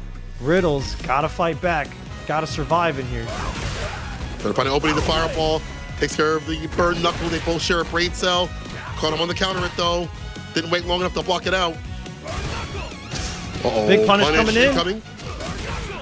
As it should. Here we go. Got him in the corner now. Just going for the jab knees. Oh, that is a good one that you want right there. He's probably going to be able to close this one out with the next hit without some meter, but it's back to the wall. Oh, OD. My God. The back rise though. Impact again. Brother. That's technology, baby. We saw that before. It works out even better for Uriel this time. -2. Ooh. No take back on the turn. Maybe he's going to go for the super. The walk back. No super right there to cancel into a kill. Bro, finish your plate. He's trying to chip him out in between the string. He goes for the super. He catches the throw. Final game, final round. Oh my God. What is going on? I can't. My face, dog. My face. I'm glad y'all can't see it. It is ugly right now as this set is getting very ugly. Both of these guys trying to eliminate the other. The rising tackle to fight off Uriel Velorio. And look at that, just routing into the level 3. Not going to burn out Riddles, but going to put Uriel Velorio in a much better spot with the drive gauge. How's he going to pressure this afterwards? Oh, he fireball if he wants. He's going to try for Snip Pierce instead. He caught a butt. You saw the counter hit. OD. DP, one more touch with the victory. The hop over, the crossover, breaks out the ankles. Technology works out in the end. Uriel Velorio upgraded. Nice, bro. That's true. He does do that, bro. Shouts out to my boy Proxy. Yo, that was a good super out of there. Shout out to Proxy. Shout out to these guys here still alive in the loser's quarter. Man, Optimal, hello? What the hell was that? What the hell is even that? I guess. That jump medium followed right up. She was nice and close. That stand medium. Got the side switch too. That was sick. That looked way too complex to be a misinput. You know what I'm saying? Oh, like, no, that was going definitely for something there. Oh, that's real. Yeah, but you know what's real right now is Fierce being really fighting for his life in this corner. Nephew playing a very clean footsies game, locking him down with that stand. Fierce, what a check, dude. His reactions are crazy. Poking way to DI, you can't do that. And DIs work even better. I'm gonna teach y'all something, Chad. If they're low in health and you're playing a high-level player, DI them, because they're gonna react. You see right there, even when they have no health like that, they're gonna react. Oh yeah, they will react, but the 50-50 is if they react with like a buffer into a super or something, then you're just playing somebody built different, bro. You're playing like a Terminator, for real. Oh, the bombs?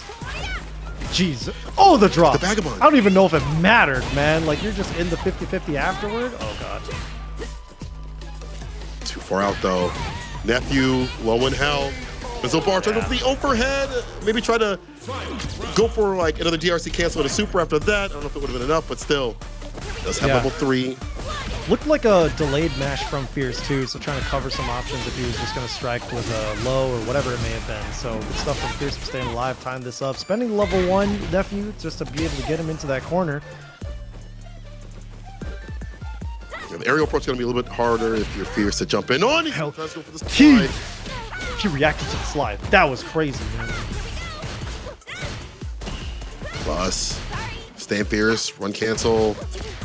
Using like a staircase, but tried to run up that time. That breaks, the Nephew caught him. The level 3 just yet. Yeah, it would have killed. So like the Nephew held back a little bit, not having any bar in your burnout. But she puts you in the corner. Oh, word. Interesting. What that was? Maybe an input? Yeah, maybe. I don't know, man. Maybe he's just fishing for something. I don't really know. But hey, look, it's game 1. Still a lot of room to breathe. Still a lot of room to fight. You got time to grind. First of 3. How we do it all the way through out here at TNS. All right, arc step, the side switch, walk up on the tap parry attempt. Nephew doesn't play a button. Stocks up the Wuhajin. The dash cancel, this time calling up the tap parry. Takes some drive gauge with him in his pocket. Yeah, I was going to say, take that hit, but like you're still in such a bad spot because Nephew was very much at risk of burning out. Great check and confirm into the level 1. Nephew really turning the tides right now. The DPOS coming out. helping him out. Look at that sweep, raw. You know, I like the world though. Level 1 for the finish, but what happened there? Either way, Nephew was going to complete the combo and get that round up. Getting a round up so far, and doing a really good job of corralling Fierce, which we haven't seen in his top 8 thus far. Yeah, up a game and a half. What a clean whip punish from Fierce, ready with that crouch medium punch. I wonder if that elbow whiff was just to like set up something else. Maybe it was a meaty, but I don't know. Fierce sometimes throws out tech that you wonder if it's tech. If it works, it's tech. You know, it's one of those things. OD Tatsu, of course, level 2 to finish things off. There we go. Even it out in rounds. All right. But I mean, down 2 bars. Doesn't have a level 3 to deal with on Nephew's side either. And Nephew does not have to deal with Kimberly level 3, at least until much, much later in the round. Hopefully it's not going to be a pivotal turning point. It might be if level 2 comes through. Nephew might just wait till level 3. There's a toss. And he builds up the bar. He's in kill shot range. He definitely do so, even more so now. Wake up super expended. Has to do it for defense. Spins a can. Teleporting with a medium punch. Oh, towards the corner. Wow. Perfect parry. Punish him. Even with a scale, you're dead. Yeah, absolutely. I mean, just going for the route, spending everything that he had. I'm sure he could have spent even more, but you're dead regardless. Nephew taking a big lead in the set right now, up 2-0 so far. Maybe Fierce can stage this comeback. Maybe. Did very strong against Kharsonist, but we're not seeing the Fierce be as powerful as he was in that set. Whoa. Uh-oh. Yeah. I don't know what that was. Nephew not going to let it go for free at all. He got the DP. Rebuttal stand medium kick, though. Gets a knockdown. The neck hunter. Wow, what a sweep after the... Are you serious? Fierce is mad, dude. Just got to throw up those sweeps just to catch the walkbacks.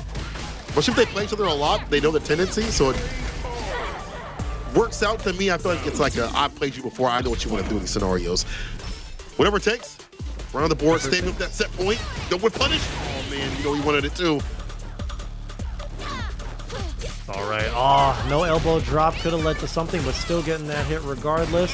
Drive rushing in, going for that throw mix-up. Is he blocking this? He is hella blocking this. Big parry, big interrupt. Big damage to follow suit. Level 3, there it is. Gotta be. Again, never bad time to play that. Get that off.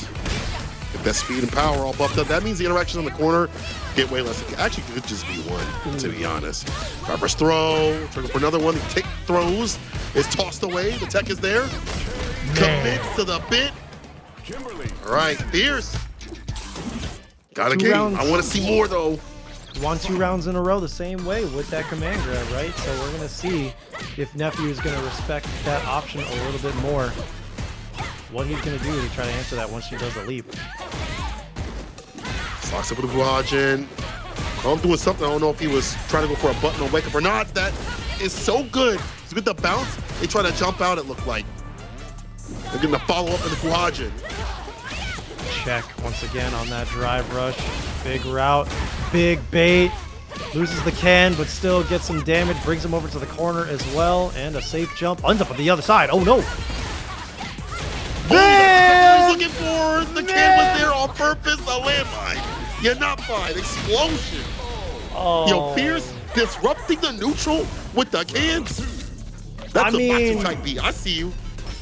I mean, Nephew going into drive rush is what let that happen, right? If you wanted to just take the hit, maybe go into something else, a slower option, maybe even just take your poke. That's crazy, though. Great capitalization from Fierce off of what seemed like an accident, but then I'll give it up. Maybe that was calculated. I'll give it up. Oh, hell, it was calculated. That's the new Kim tech right there. Especially if they go and they're in like the flow state, the drive rush and dash up, though. Oh, trying to go for the throw, bait it out with the stand Fierce, put the face. That Nephew just trying to focus on stagger pressure right now, but the drive rush once again getting checked, spending the level 1, bring him over to the corner. Is he going to take some stocks here? No, just goes for the pressure. Not utilizing stocks very much in this set. Only really gets away with like 1. Maybe it works for him. It's a fireball. Yeah, that's all he needs is just for the fireball to stop her from just dashing up or drive rushing up. Only the aerial approach is what you have to worry about at that point. Oh, the bait, the elbow drop outside the distance. And that is so hard to do considering her DP reaches at the very tip of the screen, depending on which one she uses. But Fierce, proper spacing, proper timing. 2-2 right now. Evens it out with Nephew. I cannot believe this is going to the wire because Nephew was belt to ass on him. How did we get here? For real, for real. I don't know how we got here. He grew up.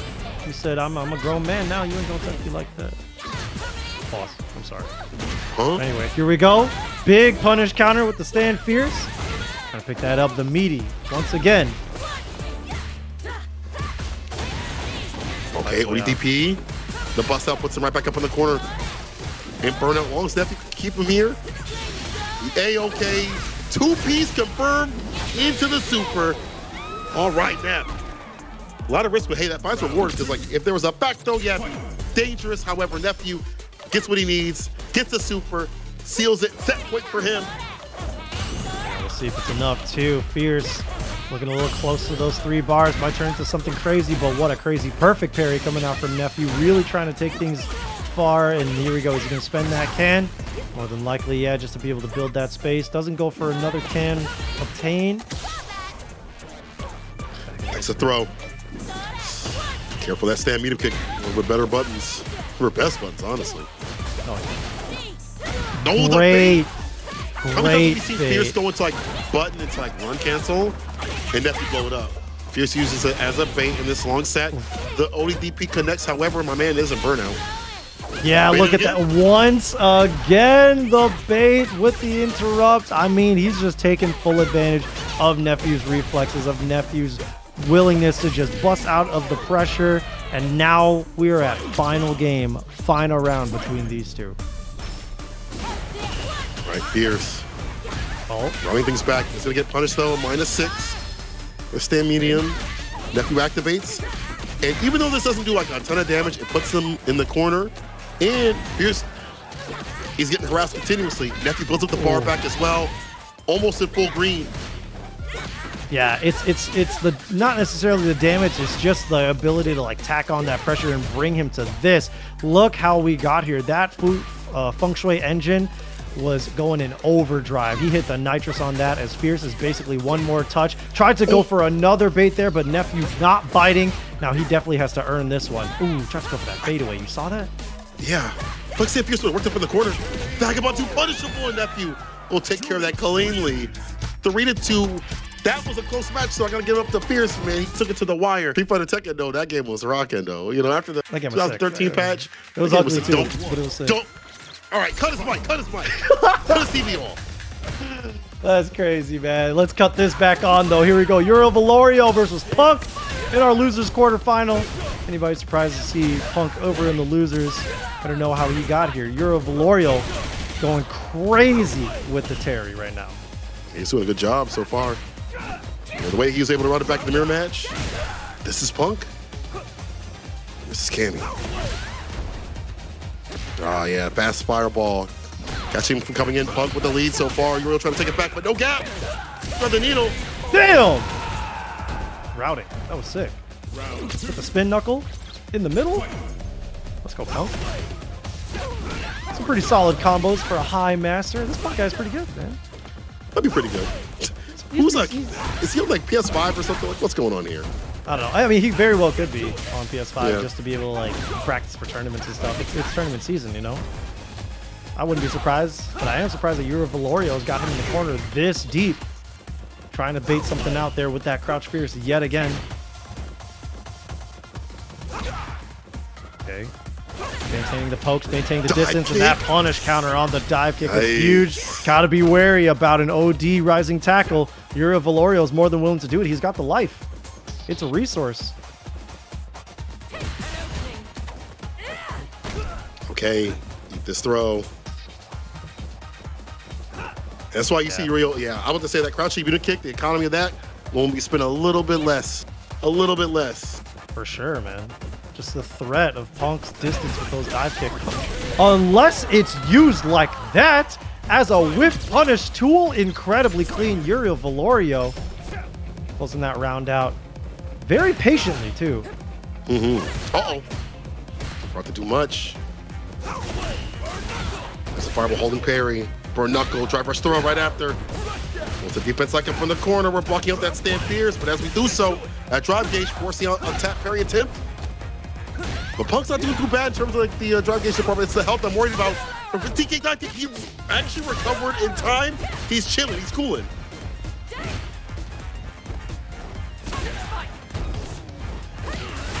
Oh, the air-to-air conversion, too. Punk just very ready, trying to keep him locked out. What? Yo, the massive hitbox on that. He's definitely got this one with the level 3 for sure. Man, what? Off with the brother. Anti-air crouch medium punch. The whiffs of poison. Toxicity, technology, you choose what you want it to be. Uriel Valorio. All right, my man knows what to do with the buttons. Or if he don't, he knows how to convert.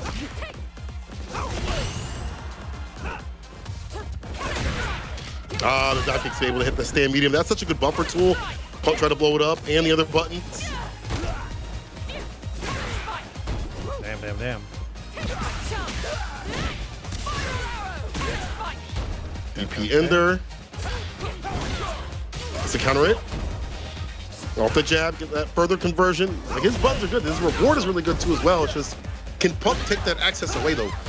No, I don't know. I mean, like when he's just constantly on the back foot like this, it's like a really rough that overhead. Punk not reacting there. And he's got the level 2 on deck. There it is, the geyser. Big hit, big chunk. You're a Valorio up a game and a half over Punk. Still on the Cammy. I wonder if we'll see a switch. I know Punk has been, you know, like on Monday he was exploring with the Ed. He's been exploring with some other characters as well. Sagat was kind of just like a, yeah, this character's out, you know what I'm saying? But I wonder if we'll see a swap if things go south. Things are looking up for him now, though. Yeah, I want to say, you trying to prophesize his demise. He ain't doing too bad. He is getting looped. Jabs, walk up throw right after. Whoa, I don't know what that was. That was like supposed to be like a crouch fierce canceling an OD fireball. I'm not sure. Drive rush throw off the stand medium though. He has support at the bottom. He's taking a lot of throws. A lot of pressure. No tap. Very attempt. There's too much variance. Like fireball, stand medium throw. OD quick burn. Oh my God. Uriel not letting him leave the corner. He's a sniper, bro. He's locked and loaded. The way that he's so clean with it, with those low forward punishes. All right, now he's whiffing. Hold on, Punk. A lot of ammo for you right there. Oh, right. Drive rush right into a dive kick. The speed bump. Whip pushes the crouching medium kick. Pick up here with the DP, of course. As you're up in the corner, meaty crouch fears. All taking away that drive gauge play. Punk getting a little bit more active, which I feel like he should be doing. It's working out. That standing just outside, being very respectful of all the options that your Valorio might want to take, but that stand light kick conversion there. Are we going for a back throw? No, we're just going to take things mid-screen, hold this one. No, I'm jumping away.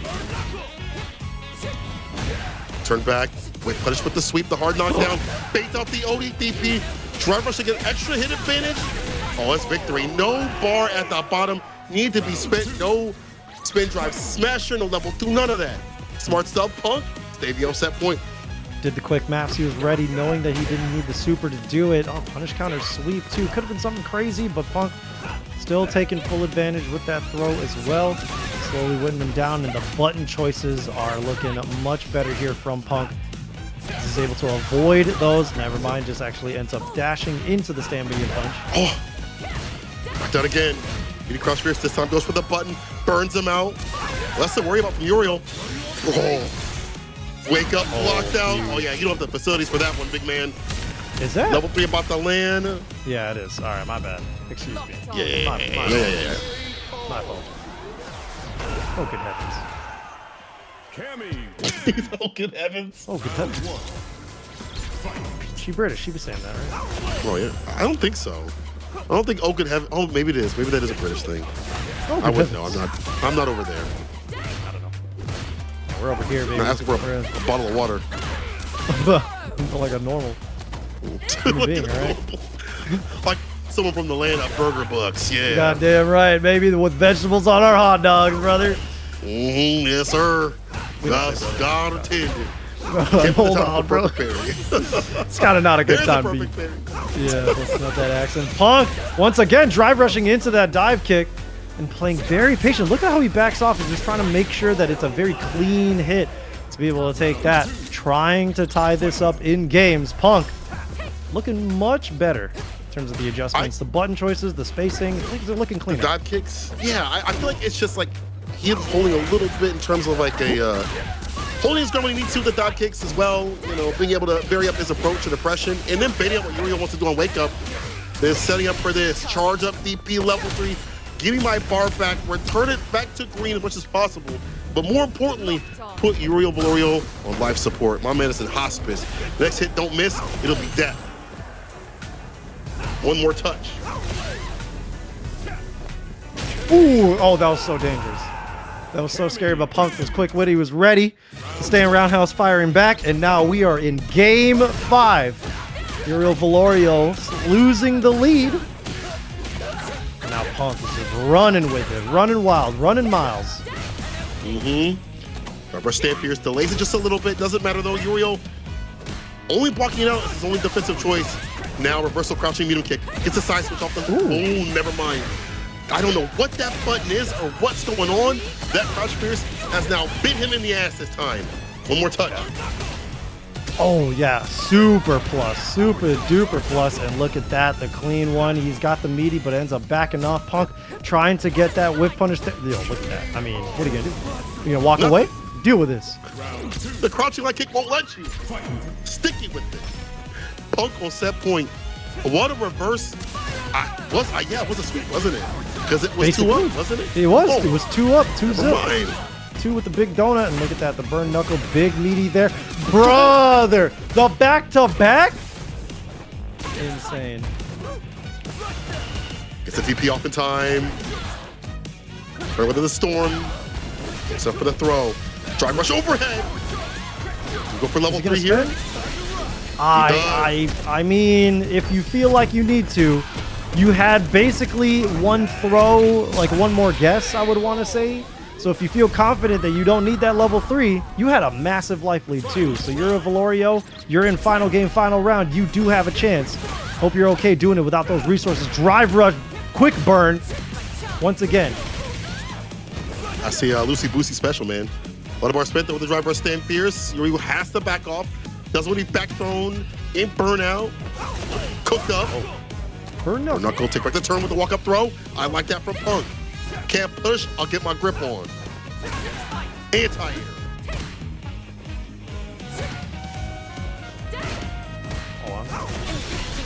Oh, no shot! Oh. The reaction against the fucking fireball. Oh my God, man. Punk. Yeah, I got to use one. All right. Yeah. It's a PG-13 stream. It's a PG-13 stream. Yeah. That deserves. 100%. And he closed it out afterwards too. You gotta be kidding me. I can't believe it, bro. I can't believe it. He's the protagonist. Yet another Terry. And NuckleDu on the mind. Yeah. Love what I see. Look at this. Fatal Fury. CVS3 is alive and well, people. I couldn't be more happy. I love CVS2 so much. I'm an old man. You're seeing it right now. It's CVS3 right now. I'm an old man, brother. Yeah, we're all kind of old. Yeah, so these are kids right here. ChrisCCH and NuckleDu, still young guns. I guess Dude's a little bit older. Yeah, Dude's, a family man. Good. Look at that. Look at that follow-up. What were you trying to press against that? The OD fan in your face. Oh, that's big. Yeah, the side switch. Yeah, we've been seeing that quite a bit today. Yeah, and this is the one, I mean, NuckleDu, we were talking about it earlier, I guess you made the point of it, is that NuckleDu is a very fireball-heavy player, right? Like, kind of signs of guile that you'll see alive on him, but what a perfect parry punish. Incredible buffer behind that. And ChrisCCH looks like he's navigating it pretty well. Despite the life deficit, he's blocking this. Oh, that's massive, bro. And he's got the power geyser, too. Quick burn. Quick burn? What do you mean quick burn? You had power geyser. Could have been into the super, I'm not sure. No, Terry Price, I don't know. One more touch though. Woody fans able to get the jump in still. Wow. Maybe that's because of the extra, the hurt box on it now for the fan when she throws it out. Like there's more now, so. There's no way. Easier to get the jump in over fireballs if you throw them out badly. That jump pound prowess was so far, bro. He hit him with the shoelaces. That was crazy. Drive rushing right into that stand Fierce. And it looks like NuckleDu is fully understanding that Power Wave is a huge threat. So he's playing it really, really close to the belt, too. Yeah, because it's hard for her to advance right after with the fan. Like, to take up that space like you'd like to, the Power Wave is different than other fireballs. It's low hitting, so. He's navigating it well. Gets a walk-up jab, no counter hit combo for the kill. NuckleDu with the lightest of touches to find the entry point. Keeping things even right now. Even Steven, both of these guys. One round apiece. There's no way. What the ultimate backdash in a super? I mean, that was a reaction. There had to be, and that was just the one that would reach, but that was crazy interesting. Level 1 coming out from NuckleDu's got those stocks. You cannot throw that. You can't do that. You can't do that. Not the enhancement especially. It's fast to get the follow-up as you see with the DP. That's nasty. Counter stand medium kick. Leads into the crouching medium kick. You know, I'll give NuckleDu something else too. He is different than other my players. He uses stand medium kick a lot, getting a lot of like counter combos. You don't see a lot of my players utilizing that as well. So he's doing the fireballs and the foots. But Chris with the baits. Yeah, he's playing very clean. He's playing very like efficient with his bar too. You know, he doesn't always just like rely on the OD, fan, drive rush, etc. Like you said, using the stand medium kick kind of builds this habit of focusing on the counter hit conversions, keeping the spacing. Like he's using the stand roundhouse a lot as well, but he's just playing with his buttons much more than he's playing around his fans. But he's still very fan heavy. Oh, of course. That's the initiator, level 1. Has the enhancement now, it's even more dangerous. Careful of the second bounce as Chris tries the backdash, but that leads towards the corner, or so I thought. Could get the grab, maybe 2+ right there.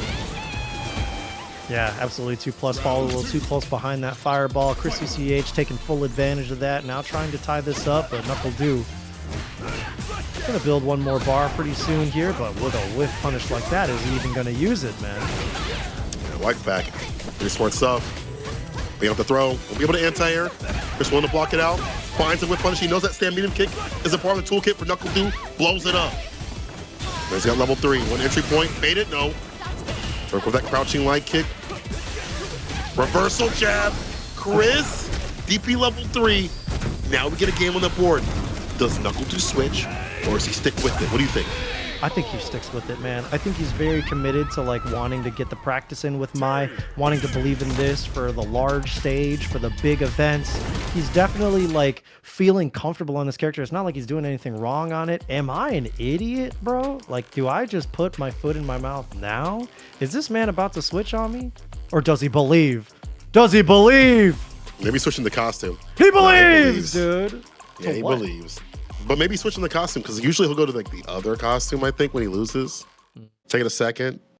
I think it helps his brain reset. I'm not sure. He does do that. He does do that even on Guile. Yeah. He put the clothes on instead of taking the clothes off. Yeah. Reverse Gooner. All right, dude. Goes to the green. What helps? Huh? Man of integrity. I guess. Wait, hold on. Gooners can't have integrity? Never mind. Let's go with that. What a clean whiff punish there with that stand medium punch, keeping things locked down. What a great mental reset from Du, because he's baiting out that throw with the neutral jump too, leading to this crazy sequence. That was a quick round, 20 seconds.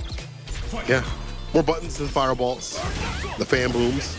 Robber Knuckle works out though. Drive press stand fierce. Kill the drive gauge. Takes a trade. Walk him down with the jabs. Quick burn. And counter that had him in the DP.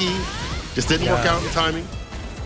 Yeah, no cross cut there. And now Du's got you in the corner. He's got the flame stocks. Going for the loops. Hey, look. Just do the loops. Do them. Let them tell you otherwise. Because once they tell you, you are already like 8 throws deep. Yeah, try to vary it up. Chris did get a moment out of there. Able to jump out of the gap. It's a low forward. For stand fierce.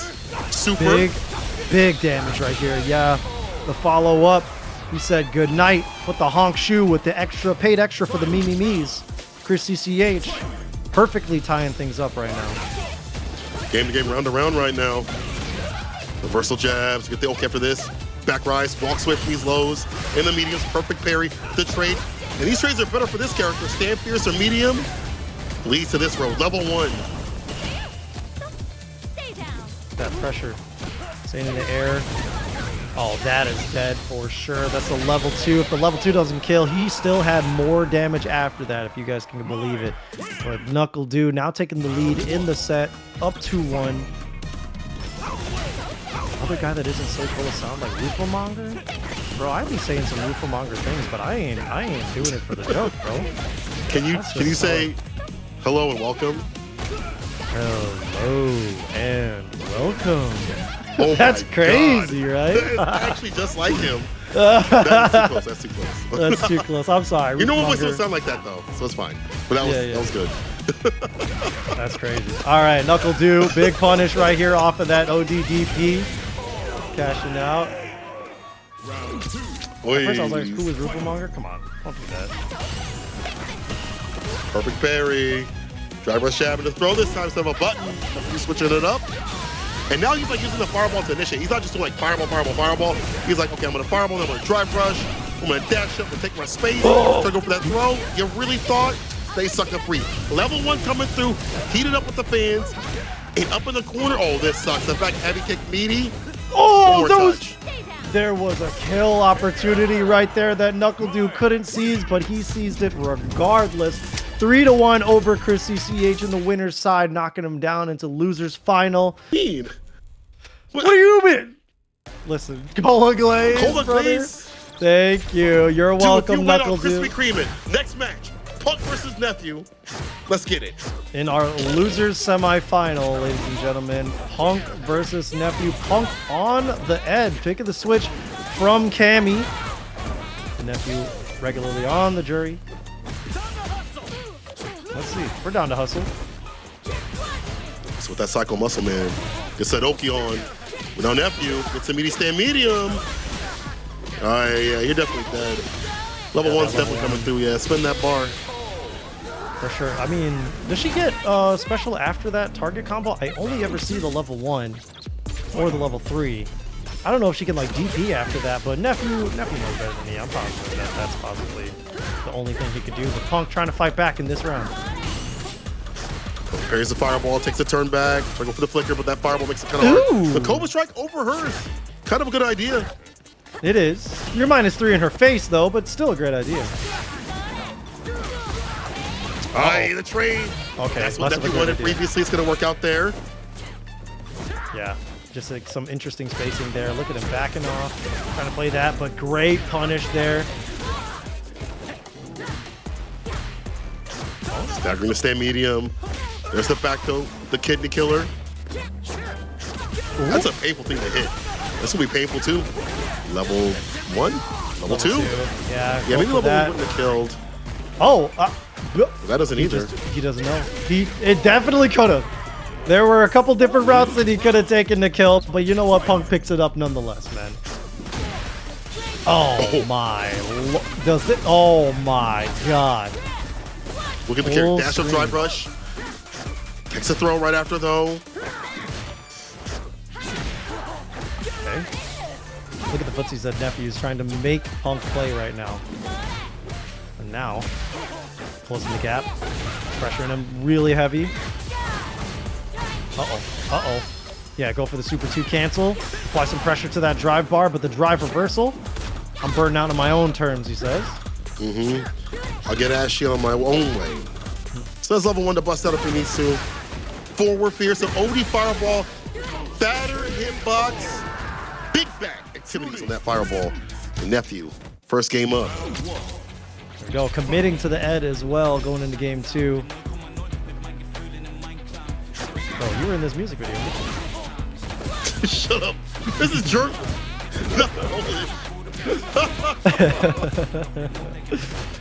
That's crazy. All right, look at this. Basically a mirror from the last round. Nephew just in a very commanding spot, has Punk in the corner. Tough way to fight out. Brute forcing that footsies. Kick throw, we break that though. Reverse throw again. The fireball to lock him down. Oh, threatening with the stand pierce and the side switch. Bro, that was close up to get a combo. Damn, I barely ever see that. People usually skip the side switch and go from DP. there. Yeah, they get the side switch, go from DP, but he had like a nice little route there. Punk doesn't have those level 2 in the corners, but he's got some of them. Drive reversal, offensively, keep him locked down in that corner, but also maintaining the distance to prevent getting caught by a DP, but you still got caught by the HP to the face. Yeah, Sanfear still got a reaching tool to whip punish. Delayed the button a little bit, but no opening. Punk blocking it out. Gaming around up so far from Nephew, but Punk not too far off with this character. You can see things adapting, acclimating in his mind. Flickers away the fireball instead of going for the forward pierce. The switch up is there. See, Punk is getting like huge reward off of his lights, but I can tell that like in that mid-range, it's a little uncomfortable, and that's probably just a testament to like the Juri matchup for sure. But he's got him in the corner. He got that hit with the stand medium kick and a perfect KO. Punk feeling very comfortable off of that. Fought for it a little bit in the middle of the screen, but got it nonetheless. Wrinkle kick, socks up right after it. Luckily, no punish on the whip. The forward pierce able to hit, but too shallow with the button. The stand light a little bit too stuck. Look at that. I think he's a little far. Oh, he's just go for the alternative. Just a normal Super 2 routing. Tried to go for that safe jump there, but Nephew guessing properly, but still getting punish countered with that, and he's got a level 1 on deck. The double perfect. Damn. With the PP. The double P. Yellow diamonds look like PP. Punk. Same game with Nephew right now. Game to game. Private jet to a PT, Wakiki, 3P. I don't remember the goddamn lyrics. It's okay. Let's say get Genius up. Yeah. I don't even know, man. To confirm, it's a little bit of flicker. Woo! Look at that. Off that high up. Wow. Okay. The level 1 spend here too. Turning this into one more guess. What's it? The fadeaway? That's one of the tools he could use. Look at this. Oh man, the drive gauge. And that's the best part. Is like you killed the drive gauge. There's not much to worry about. Low forward drivers cancel. I mean, he can't really do it. So maybe a sweep knockdown, whatever, man. It's close to death. Yeah. Look at that. Just going for the jab here. Tick throw. You break that though. The fireball follow up. No, there's a shimmy right after. Success is landing here for Nephew. Absolutely, look at that. Just going to take that damage on the jump out there, but the perfect KO to fight back as a response from Nephew. Perfectly tying this setup right now. One apiece, 1 round apiece. Oh, yeah. On the back rise, we ODDP immediately. See the switch with the fireball? Like, you see Nephew kind of chasing it down, knowing he's going to go for the flicker. But here's Punk. Okay, you get the bounce? Yes, he does. Oh, he's not having a nightmare, just a normal dream. Just a regular dream. Got him into the corner. Doesn't have the level 1 to spend. Man, Dream or Shin Dream, it's still so badass. The walk underneath the catch, the recovery of landing frames. And man's got hands like NyQuil. Punk gets the kill. 2 games on the edge. I lied. It's a 1 more touch. I lied. I'm so sorry. I can't believe that didn't kill, but the crouching leg kick will do what it has to do to prove me right. I was trying to prophesize. I mean, he had a hair of life left, bro. Like there, he could have blown him a kiss and killed him still. But look at that though. Punk now taking the lead in the set on the Ed. Why he's standing, bro? That's not as bad as that situation. Let's relax on that one. He's okay. Hey, if he lost, all right. If Nephew made the comeback there, then it would have been a problem. But Punk is locked in, ladies and gentlemen. Check this out. Nephew trying to fight back the delay low forward, catching that walk back. Didn't want to overcommit on the option there, but he's still looking okay. Oh, no parry. That third jab wasn't able to reach in time, unfortunate. Stocks up with the strings. I like that block string. Nephew trying to get more action with these Fuhajin stocks. But Punk not letting it happen, bro. How do you reach out of the corner when Punk has you at that mid-range and that stand medium kick, bro? What do you do? Bro, I feel like I need to check the tapes on these stand medium kicks. Is he hit confirming them? Because the drive rush follow has like almost only happened on hit. I'm pretty sure. I need to check these tapes back. I think Punk's reactions are coming in full force right here with those stand medium kicks. Got Nephew in the corner one time, but Nephew fighting his way out. The Rinko kicks, bringing things back into the mid-screen. He's really trying to turn the tides right now. Delay throw, based on the ODP, gonna get the punish, and should be able to put him down. That's the end of the round with the crouch. Fierce is dumping as much damage as possible to not use the super at the bottom. Well done, well optimized. Nephew saves off set point, but I think you're right. Punk is really good about hit confirming, stand fierce, stand medium kick, or even that. He's close enough. He's close enough. Does he have it? No, he doesn't have it, but it's all good. Damage is damage. Any damage is good damage, especially when you got him into the corner. Nephew spending the OD fireball to cut through and using the level 3 to heal some of his drive gauge back and bring this just a little bit closer in the life. Yeah, close to the green right now. Trying for the walk-up stand medium. The ODDP was there. Punk still had bar to give. Huh? Damn, the DP does not hit. That is so unfortunate. Another level 2 coming through. Another heaping helping of NyQuil, and that puts Nephew to bed. Night.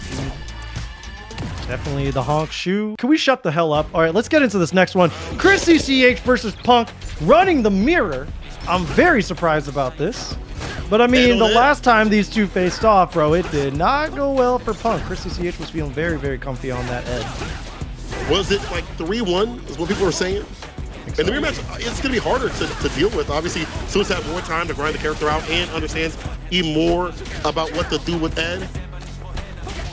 We'll see. Bro, I wonder if he's willing to bust out the Sagat for this? I don't think so. I think it's all about the Ed right now. I think he wants to try to put as much steam as possible, even if it is a mirror match. Okay, Punk lost to Chris in the Ed mirror on Monday at Motivational Academy. That's true. All right. Thank you for the reminder. Get that lick back. And the lick back. Probably felt a little bit more comfortable about it. These guys are swinging, dude. They are flickering. Look at that life. Brother. ODDP. I don't know if he was either looking for something, just like, I'm so confident I'm going to win, I'm just going to do it. Quit whipping buttons in my face, dude. Oh, no. Strike +1. And look at that strike back from Punk. Once again, that stand medium kick. I believe it's a hit confirm. I think it is, man. I think it is. It's Punk. He's been known to confirm. We knew him to confirm crouching medium kick with Karen and Street Fighter 5 and changed the meta of the damn game. He hit confirming, bro. Oh. He needs more than that, though. Gets a pick up with the OD. There we go. Get the extension up in the corner. No safe jump off of that, though. But he's still taking his pressure where he can. Oh, got the counter hit, too. Making me question. And he did it on block. Making me question the hit confirm agenda here. Oh, the big safe jump. He pressed? And yo, you're going to regret being born, man. Case on him. Out the wound. One more touch. You can only fire him if he wants to. Go for the flicker. Even faster, even better. And Chris. Pure dominance. Again, he's understood this character for so long. He's played him. I'm pretty sure he's played him in 5. If I'm not mistaken, he played him in 5. Yeah, he played him in 5. My short-term memory kind of cooking me up, but he did play him in 5. He's obviously played him in 6. I can't remember, but I mean, yeah, he's definitely like a specialist here in 6. He's been on the Ed for much longer than Punk's been on the Ed too, so there could be like a level of comfort mismatch that's happening right now, but Punk in a much better spot. And I mean, he does great later on in the set. The clutch factor on this guy is perfect, as you saw on your screen right there. So, Punk, okay. Trying to fight. Chris did not play. Yeah, I'm trying to remember who he did play. That's my problem right now. It was Sakura. Yeah, I do remember Sakura. All right. Oh, well. Thank you. Again, my memory escapes me. Nice punish, though. Yo, that was it. That was before the drive rush. He was just absolutely calling out some string right there, some pressure. But all right, he's got the level 1. Is he going to split? Does he need to? No, he does not. There we go. Guile, Sakura, Seth, and Luke. Luke! Yeah. Oh. I count so stupid. Of course, for some Chris reason, played I thought there was an Ed in there before the Luke happened. Thanks, Doc, Danny fan. Thank you. Appreciate you, that. Right, how you doing, by the way? Damn, the OGDPs are coming out like in spades from ChrisCCH right now. Great tech, though. Pure lockdown up in the corner right now. Punk has those hit confirms, so he's not been able to find a confirm in a long time. Ain't no openings. Hey yo, hey yo, hey yo. Hold on now. Pardon me. Ah, shut the hell up, Punk. My bad. I mean, he's turning this into some big damage. Big lead. Let's see how he wants to snipe out that drive bar right now. Oh, the parry was unfortunate for him, but great for ChrisCCH. And this is big for Punk. I mean, he had such a big lead. He's killing the drive gauge. It's less in terms of OD usage. Punk trying to drive rush up. The Stampede stopped him in his tracks. Yeah, he fully charged it too, like just for a little bit. It was just before it was going to turn into a full send. So, Punk finding that, but dropping the combo. Oh, unfortunate drop from Chris. Autopiloted into that level 1, and Punk tying up the set now, taking advantage of that punish. Somebody said that this is a flight attendant Ed costume. I want to see what flight they're on where he's wearing all pink. That's like the Barbie flight. I'm clapping when that plane. I'm clapping when that plane lands, bro. I bet you are. More ways than one. The punish. Take care of the throw. Gets the OD. Get that extension again. The kill rush follow up. Chris thing ever optimal. Another perfect. We've gone band for band with perfects in terms of what's been going on in these rounds. Like every game at least gets like at least one round, or at least match, excuse me. Gets at least one round with a perfect. That's kind of crazy. Yeah. Acclamation. Okay. Knockdown, cycle blitz. You get that Oki. Toss him in the corner. Yeah, I mean, he's just going for the loop, the drive rush loop, but he definitely does have other options there. Stopping it short, back to the wall now. Still hasn't taken that damage. There we go. Punk trying to fight back, trying to swing, tie this one up if he can, but he's still taking those stray hits. Once again, the back to the wall. He cannot take another throw. Can't take anything, really. I mean, DRC is going to be an easy victory for Chris. Wow. Punish got her back throw. The tap parry attempt, it looked like 2 games. Chris on game point. I mean, it's competitive. It just feels like, again, you're new with the character. You can hit it perfect. Do things like this. Your optimization, your spacing, things like that. How to anti-it properly or perfectly all the time. A handshake right there. But yeah, you're absolutely right. Punk is, I mean, it doesn't take much for Punk to get comfortable in a character, right? Like, he's definitely been playing new characters on release for like weeks. So with Ed being in his roster for as long as he has been, he's definitely got the tools, he's definitely got the capability. So Punk trying to even this out, had a much more dominant round that time. It's all about how he can get Chris into the corner and how he can play the spacing that he wants to just to maintain those footsies and rely on those reactions, those hit confirms. It's true. Perfect parry. Punish him for this. Spark DP. Empty lights this time. Switching it up. Finds a crouching medium punch in between the string. Chris, another perfect. This one takes us to set point. Yeah, it looks like Punk is a little shaky on defense. He's not willing to try to like drive reversal. He's just guessing wrong, especially on some safe jumps or some straight up guesses. But man, I mean, Chris is just overwhelming when it comes to being in the corner. Punk just does not know. Exactly. Smothering is perfect word for it. Button choices, the block strings, the gaps he leaves intentionally to lull that false sense of security. I mean, Chris got a lot of bar to work with right now. Glams up a nasty kill.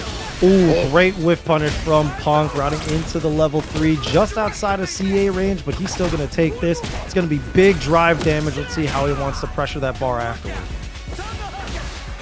Drive rush, finds an opening.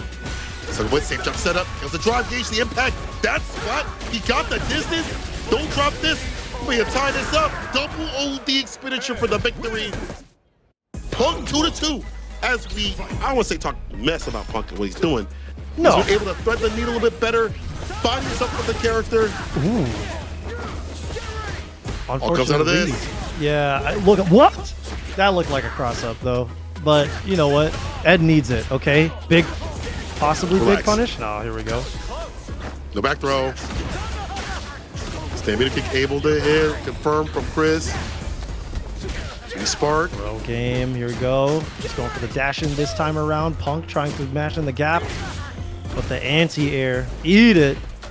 No crosscut there. Let's see how Punk can turn the tides on this one. Damn, it wasn't, I don't think that jab was a counter hit, so he couldn't get the stand fierce. But ChrisCCH once again at set point. See, clean Whip punish. Sammy can't get that range except for the tool to utilize. Punk was ready for it. Driverless jab finds the opening. Can watch follow up. The DP ender sets up for the tick throw. The delay jab pressure. Look at that. Look, the level 1. It's got to get spent. But Punk with the perfect. I mean, it's just, is that the nature of Ed right now? Both of these guys playing very similarly when in terms of getting the other to the corner. Every match has had a perfect in it. It's kind of crazy. So many perfects. Chad's right. This is the ender though. Chris with more bar to give. He's at that level 3. And the more range you give him, the more range that level 2 is going to get on it. More return. That's still playing outside the flicker range. A little hesitant to go for that jump. Going for those plus frames there, but picked a slower button option thinking that Chris was going to respect it. And now it's leading over to this. There we go, the ODDP. Coming out, not biting on that jump in range too, but just a little plus, and he's in perfectly close range. Is he a dreamer?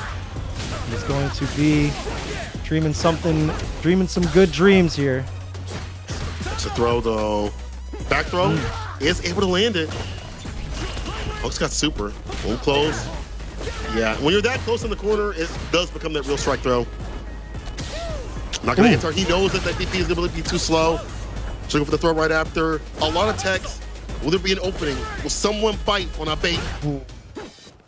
Yeah, I wonder. I mean, like, both of these guys are walking a lot. They can't even really find that low, so a drive rush is going to be dangerous, but that's that stand medium kick. He has the level 3, and he's got the routing into it. Punk is going to conquer this loser's final over ChrisCCH in a very close. I mean, the sets when they were final game, final round were close, and Punk does it 3-2. It don't crack though. That's fine. Yeah, 25% of me don't crack, but here we go. Who's gonna crack this bracket right now? NuckleDu coming in from the winner's side against Punk on the Ed. Yeah, I still feel like if you are warmed up with a character, matchup or not, you're trying to get him collected, stay with him. Stay with it. Even in loser side of things, and Punk is part of the loser side. He one of them players, so. That's true, man. I mean, we talked earlier about his clutch factor. This guy making crazy comebacks, crazy sweeps. So here we go. Punk. Don't matter if he's at a huge deficit. NuckleDu playing really quiet too. Look at that. Sitting down, switch gets the jabs. Yeah, you're right, man. DRC level 1 ends it out. My man's playing this almost as like a bait right there. You saw him like whipping 2 buttons. He waited. NuckleDu went for the jump. Got the DP off. He's starting to understand how to utilize the structuring of the buttons way better. It's like a simple. Yeah, it's also like, where do you stand for those fireballs, right? Because I mean, like, Ed's got the sparks. You really desperately need the flame stocks here. So now that he's got them, he's gonna resort to those footsies, try to get some access to the OD flame. Oh man, that's some damage right there. Could have been crazy if he was willing to spend, but NuckleDu very, very conservative with his meter, and tying things up now in the rounds. All right. That's crazy. I feel like level 2 is going to help out if he gets the stocks up, if he is able to build up another bar against what Ed wants to present, because Ed has a lot of like projectile type things, spark, the flicker as well. That might limit what Punk can do if he does get the resources up like that, which he's getting very close to doing. It's like a blitz knockdown. Oh, tried to go for a meaty stand fierce, but there we go. NuckleDu waking up with the level 1. Glad it works out for him. He's already gone through 3 of his stocks immediately within use. You see how? Let's see how he holds on to this. See if he tries to use those for a combo. How he wants to sneak in a fireball right there. Punk refusing it, push up in the corner. Gets up and gets the stand medium. Hits the OD, level 2. Gets a single bounce. Not too bad, Punk. Not too bad. He had the double bounce. Okay, he wasn't a Shin dreamer. He wasn't having a nightmare. Just a regular old good dream, but still. NuckleDu got another stock. He's got level 2 almost available. Any sort of zoning, any sort of long-range game that Punk may want to play is now out the door. So Punk has to get him in the corner, has to keep things airtight. Yeah, again, we're able to level 2, but not necessary. When strung up correctly, not a problem, not an issue. Punk first game. Yeah, very, very convincingly too in that last sequence right there. Yo, the character select. I don't know if Switching we're gonna costume. see a swap. Yeah, it's definitely the costume swap. Yeah. He's got to put some clothes on, He or says take some Cobalt off. here. Yeah. No. I think he's. Wait. Did he start with the pants this time? I don't know either. That's not what I be looking at. I don't look at my like that, dude. I just look at the fans, okay, bro? Sure. All right. Okay. Well done. I couldn't get you lacking. Straightest my player, most integrity, Gooner with the most integrity. I 100% look at my like that. That's fact. All right, Chad. Relax. I get it, Chad. I get it. You're Chad. right, though. You're right, though. Find me in space. Thank you for the subscription. Appreciate you, dog. Glad you look at my like that too. All right, Punk is looking at my in a sense of trying to beat this character into the dirt right now. Got to do in the corner. You didn't read what he said. She drive on my rush till I impact. All right. Nice. Level 1. Nice super. Now the burnout. Yeah, I like that stand roundhouse just to be able to like sneak in that burnout just before he has to deal with the rest of this. Oh yeah, I mean that's it. Yeah, you hold all that. Yeah, you really holding all that. What are you gonna? You have to hold all that. You're 2+, dude. You know that. The tech on the throw. Just get the anti-air. He wasn't able to stick an impact on that string at all. Can Punk take this? From being caught by the corner with all those fans. Oh! Baits out the ODDP on the dash and comes to play a button. Got him. Dude was in the most winningest position. He was just like raining fans down like a rapturous fire, okay? And he still didn't even try to sneak in that overhead or the DI. Even though the DI was gonna lock, like you still gotta swing like that, man. Look at that empty jump throw. Okay, now he's got him locked down. Yeah. So buttons, boom, close for the strike throw, close for the strike on the low. Weathers the storm, hits the crouching medium kick to open him up. DP ender. Yeah, Duke can get the bar back to get the OD going. Once again, harass like he'd like to up in the corner. Now it becomes problematic. OD, that's what I'm talking about. Oh, tried to you're get a looking at punish sweep. counter. Yeah, exactly, man. It looked like he was trying to punish with it too, but Punk positioned it just outside of range. NuckleDu just a little unfamiliar with the distance there, the hurt box that Punk was putting out. Tick throw, we break that though. Yo, Punk's defense is so good. I mean, they play each other so much, it makes sense. And he knows the button twists that Dude wants to do. That's why we see the heavy kick being whipped and punished. Punk making a bounce on it. Oh yeah, to the corner. PG-13, not bad. Okay, the What do you DP keeping him in there, That's but what the the counter side does. switch, unfortunate. Back throwing him into the corner, making him sit. Oh, big punish here. You're pissing me off. Remember when he used to say you're on borrowed time? That was the worst. You knew life was over when he had that V trigger in Street Fighter 5. And in Street Fighter 6, it's in a different way. Nasty play. Switching close Punk again. is about to reset the. Oh, yeah, you said switch it off. This time I need to go for purple, maybe. But Oh, the purple reset it Mai, up. the Maybe. Demon Costume 3 purple Mai, the 1600 Mai, the white-haired Gyaru Mai, not bad. Grandma Mai, Oh my. Grand Mai. You know, she looks like, if you're a samurai, for any Samurai Showdown enjoyer, she looks like Mina from Samurai Showdown, the girl with the bow. And that's really all I know about Mina. That's it. Oh yeah, she got that big ass bump. Yeah. Maybe that's the Yeah. intention.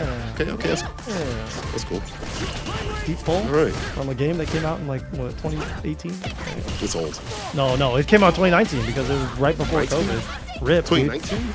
Anyway. Wait, I I thought maybe you said even- 2009. Okay, anyway. Doesn't matter. Yeah, Mina. I don't know if that's the last name. Oh, Putting God, government no said too idea. much. Yeah. Yo. All right. Well, Tried to dude. go for the whip. I like how he's backing off. He doesn't want to get back thrown. He understands. Problematic. Oh, Jump. big jump. Surprising. The No. timing. Yeah, that was perfect timing. Yes, from Punk. Again, almost something dangerous. But look at that. The DP. Yo, Punk is stoic. Punk is a stalwart defender of the people. Look at that, dude. The way that he's able to consistently get these anti-airs. How does he know? These are just clean reactions. His ground game is just so crisp. I feel like Ed, because I'm saying that because I feel like Ed DPs, you have to look for him, you know what I mean? Well, 100%. Like, you gotta space them out. But same with the normals, too, as well. Got the sweep. Goes for the heavy on the drive rush. Opens him up. Level 2. Once again, we're going for seconds. We're going rounds, baby. Oh, yeah. Towards the corner. Bouncing on it all the way to the corner, baby. But here we go. Big punish, and he's got enough to kill. Punk may have just reset that bracket 100%. Let's go, Punk. Fully resetting that bracket 3-0, and we just rematch it. NuckleDu is happy with the costume, okay? He knows it's not a problem. And happy with the character. You know, both want to get this new selection to its peak. They can only do so at TNS Grand Finals. I get it, I get it. That trying to poke his way out, being very wary of that flicker though. The big jump in, finally taking that gamble, routing into the level 1, wanting to just keep that distance. This is when NuckleDu is feeling the most comfortable, not just in this matchup, but in any one for the night. Anytime he's got those flame stocks, he's able to throw those actual fireballs. He feels good, but what a backdash. Gets up on the counter. That's great for Punk. He's back in the green now. Surviving the burnout. Forced him to get hit, but that's a shimmy, and that should be it. Oh, I lied to DP, but the overhead will do what has to be done. I don't know if he's gonna go into like level 1 or if that DP was enough, but still NuckleDu. Level 1 would have whiffed. Sort of way the whip punish round start into level 1. Level 1 with the extension. That DP still hit. Sep. Yo, it was just the heat of it. She didn't even make contact. It was just the fire and the flames carrying her on. Look at this. Spending all of the stocks, making sure no whip punish coming out from Du even after he backed off, but the perfect off of that punish counter throw is gonna do it. Gonna NuckleDu it. Why you say it like that? You said NuckleDu it. Yo, relax. Hold on. Look at that dive. Like the variants. These jump ins have that dive kick. Yeah, I mean, with Ed's DP not having a lot of horizontal or even vertical range, right? Like it's just an option that you kind of want to throw out. So good on NuckleDu for layering that in. Ooh, the big jump in off of that fireball. Caused some scaling, but it's all good. It's a heavy. Punk takes his turn. Flicker right after. Ooh. The walk back whip punish. Now NuckleDu's just waiting for these buttons to be played, and he hits his. The crouching medium kick. Started to cook him up a little bit more. He'd like the entire force.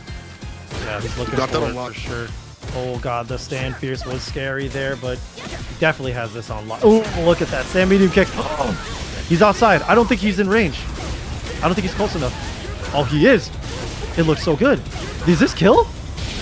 Hold on. Oh my god. How did he get so good with the character so fast? I mean, both cats. But Punk just switched like that. I mean, this guy is. He did it. I know the editor for his channel is going crazy right now. Oh, yeah. Actually insane. Oh, yeah. I mean, the thumbnail is going to go crazy with the bouncing on it, for sure. I'm scared for the title and the thumbnail, but that's if Du loses, okay? Like, I don't know if Du wins that he's going to post that video, but let's see. Look at that footsies. Big whips in the mid-screen. Push towards the corner. Dash up and block the low forward. Knew what was about to happen. Raw sweep this time. Risky, but it worked out to get the knockdown and the side switch. Ambiguous plus frames right there. Ooh, tried to go for that dash up throw, but still finds that low forward. NuckleDu trying to get a bigger lead in the set. Trying to lead the set 2-0, but can Punk tie it up? I like that stagger pressure. Yeah, it's good, but see how Punk is able to like thread the needle with that big button, like with a stand fierce. Very smart stuff. The thread the needle with the gap with a bigger button to get a big exchange. The side switch off the sweep. NuckleDu's sweeps have been kind of crazy. And that second bounce saves him from getting pieced up by Punk from trying to play a button. Give me that drive gauge. 100%. I mean, OD fan is gonna burn him out. There it is. Oh, the ODDP. Yo, look, he burnt out regardless. That's okay. Fine. Yeah, you're burnt out. You're not that far. Oh, that's gonna land on him. I mean, a valiant attempt from Punk, but unfortunately, you forgot what you were messing with, man. That OD fan is dangerous, and now Du leading the set 2-0. Perfect parry on the fireballs. Hard to get that drive rush up with the jab. Hit from knockdown, OS. Not even OS, excuse me. That's just a perfect knockdown. Oh, it's a punish though. Fortunate drop right there. On the fireball. Drive rush stand fierce. I wonder if DP would have worked out in full though. DP would have, for sure. If you wanted to pick up there, you probably would have to done OD Ryu or just DP, but still a huge jump in. I mean, his access to damage has just been so easy for him, it seems like, as he's able to just get these whiff punishes, get these jump ins, and now Punk fighting back. Is he going to spend that level 2? Yes, he is. He just wants to make sure that he kills, fully charge that flicker, and bam, the DP trying to fight back. Punk needs a point on the board for himself, and this is the best way to do it. Take throw, take him towards the corner. Normal fireballs once again has been a big pain point for a lot of people in terms of how he plays his mind. Oh, there's the anti-air. Of course, he sets it up so well.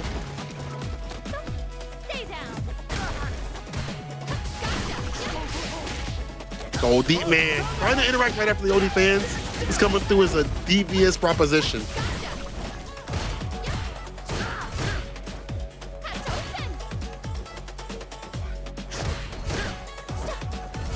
Okay, back to Nooch. Dive kick gonna be punished this time. Punk not gonna attempt an anti-air at all.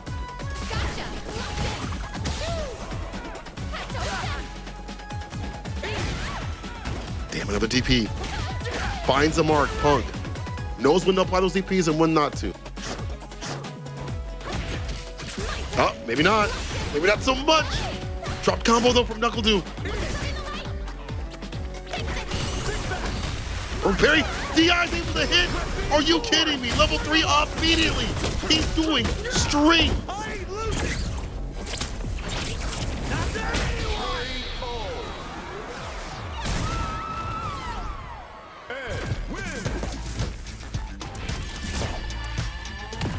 It's not over. Punk's starting to acclimate. Better about the anti-airs every so often. But more importantly, staying solid, not getting pushed towards the corner, and surviving the onslaught of fans. There's no way we switch, right? Like, how many times are we going to go back to the damn lobby, bro?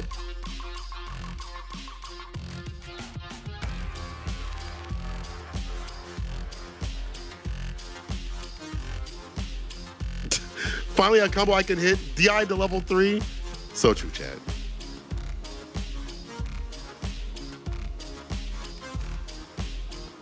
All right, let's see what happens here. You good? Let's see. I am good. I got these guys were scrapping so hard they bodied my router, but I'm all back here. I'm all good. I saw that score kind of looked like it was Punk fighting back, which I'm really happy about. So we got more of this set, more of this grand finals, this crazy ass grand finals to see. Man, oh man, I'm just glad to see that it wasn't just like a reverse 3-0. You know what I'm saying? Mm-hmm. What's so competitive out here? Okay, hit that. Let's yeah, working with that crouching medium kick now. That's been a big pain point for whip punishing, and as I say that, dude's able to land. Oh, tried to check in the middle of the light gap.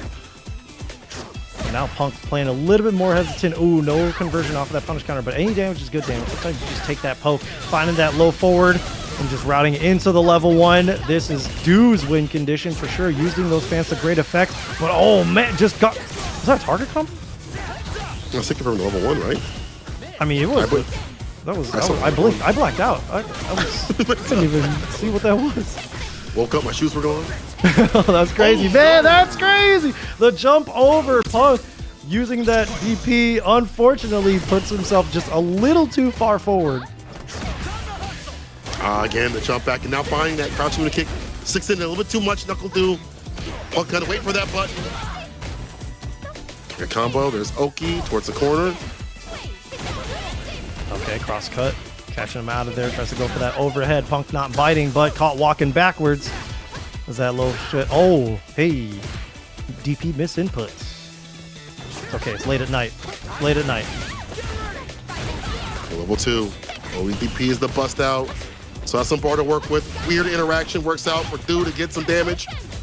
Harassing continuously. He's got the level 2. Not gonna be as fast to cut through, but level 3 is the more important thing. Don't let him hit confirm.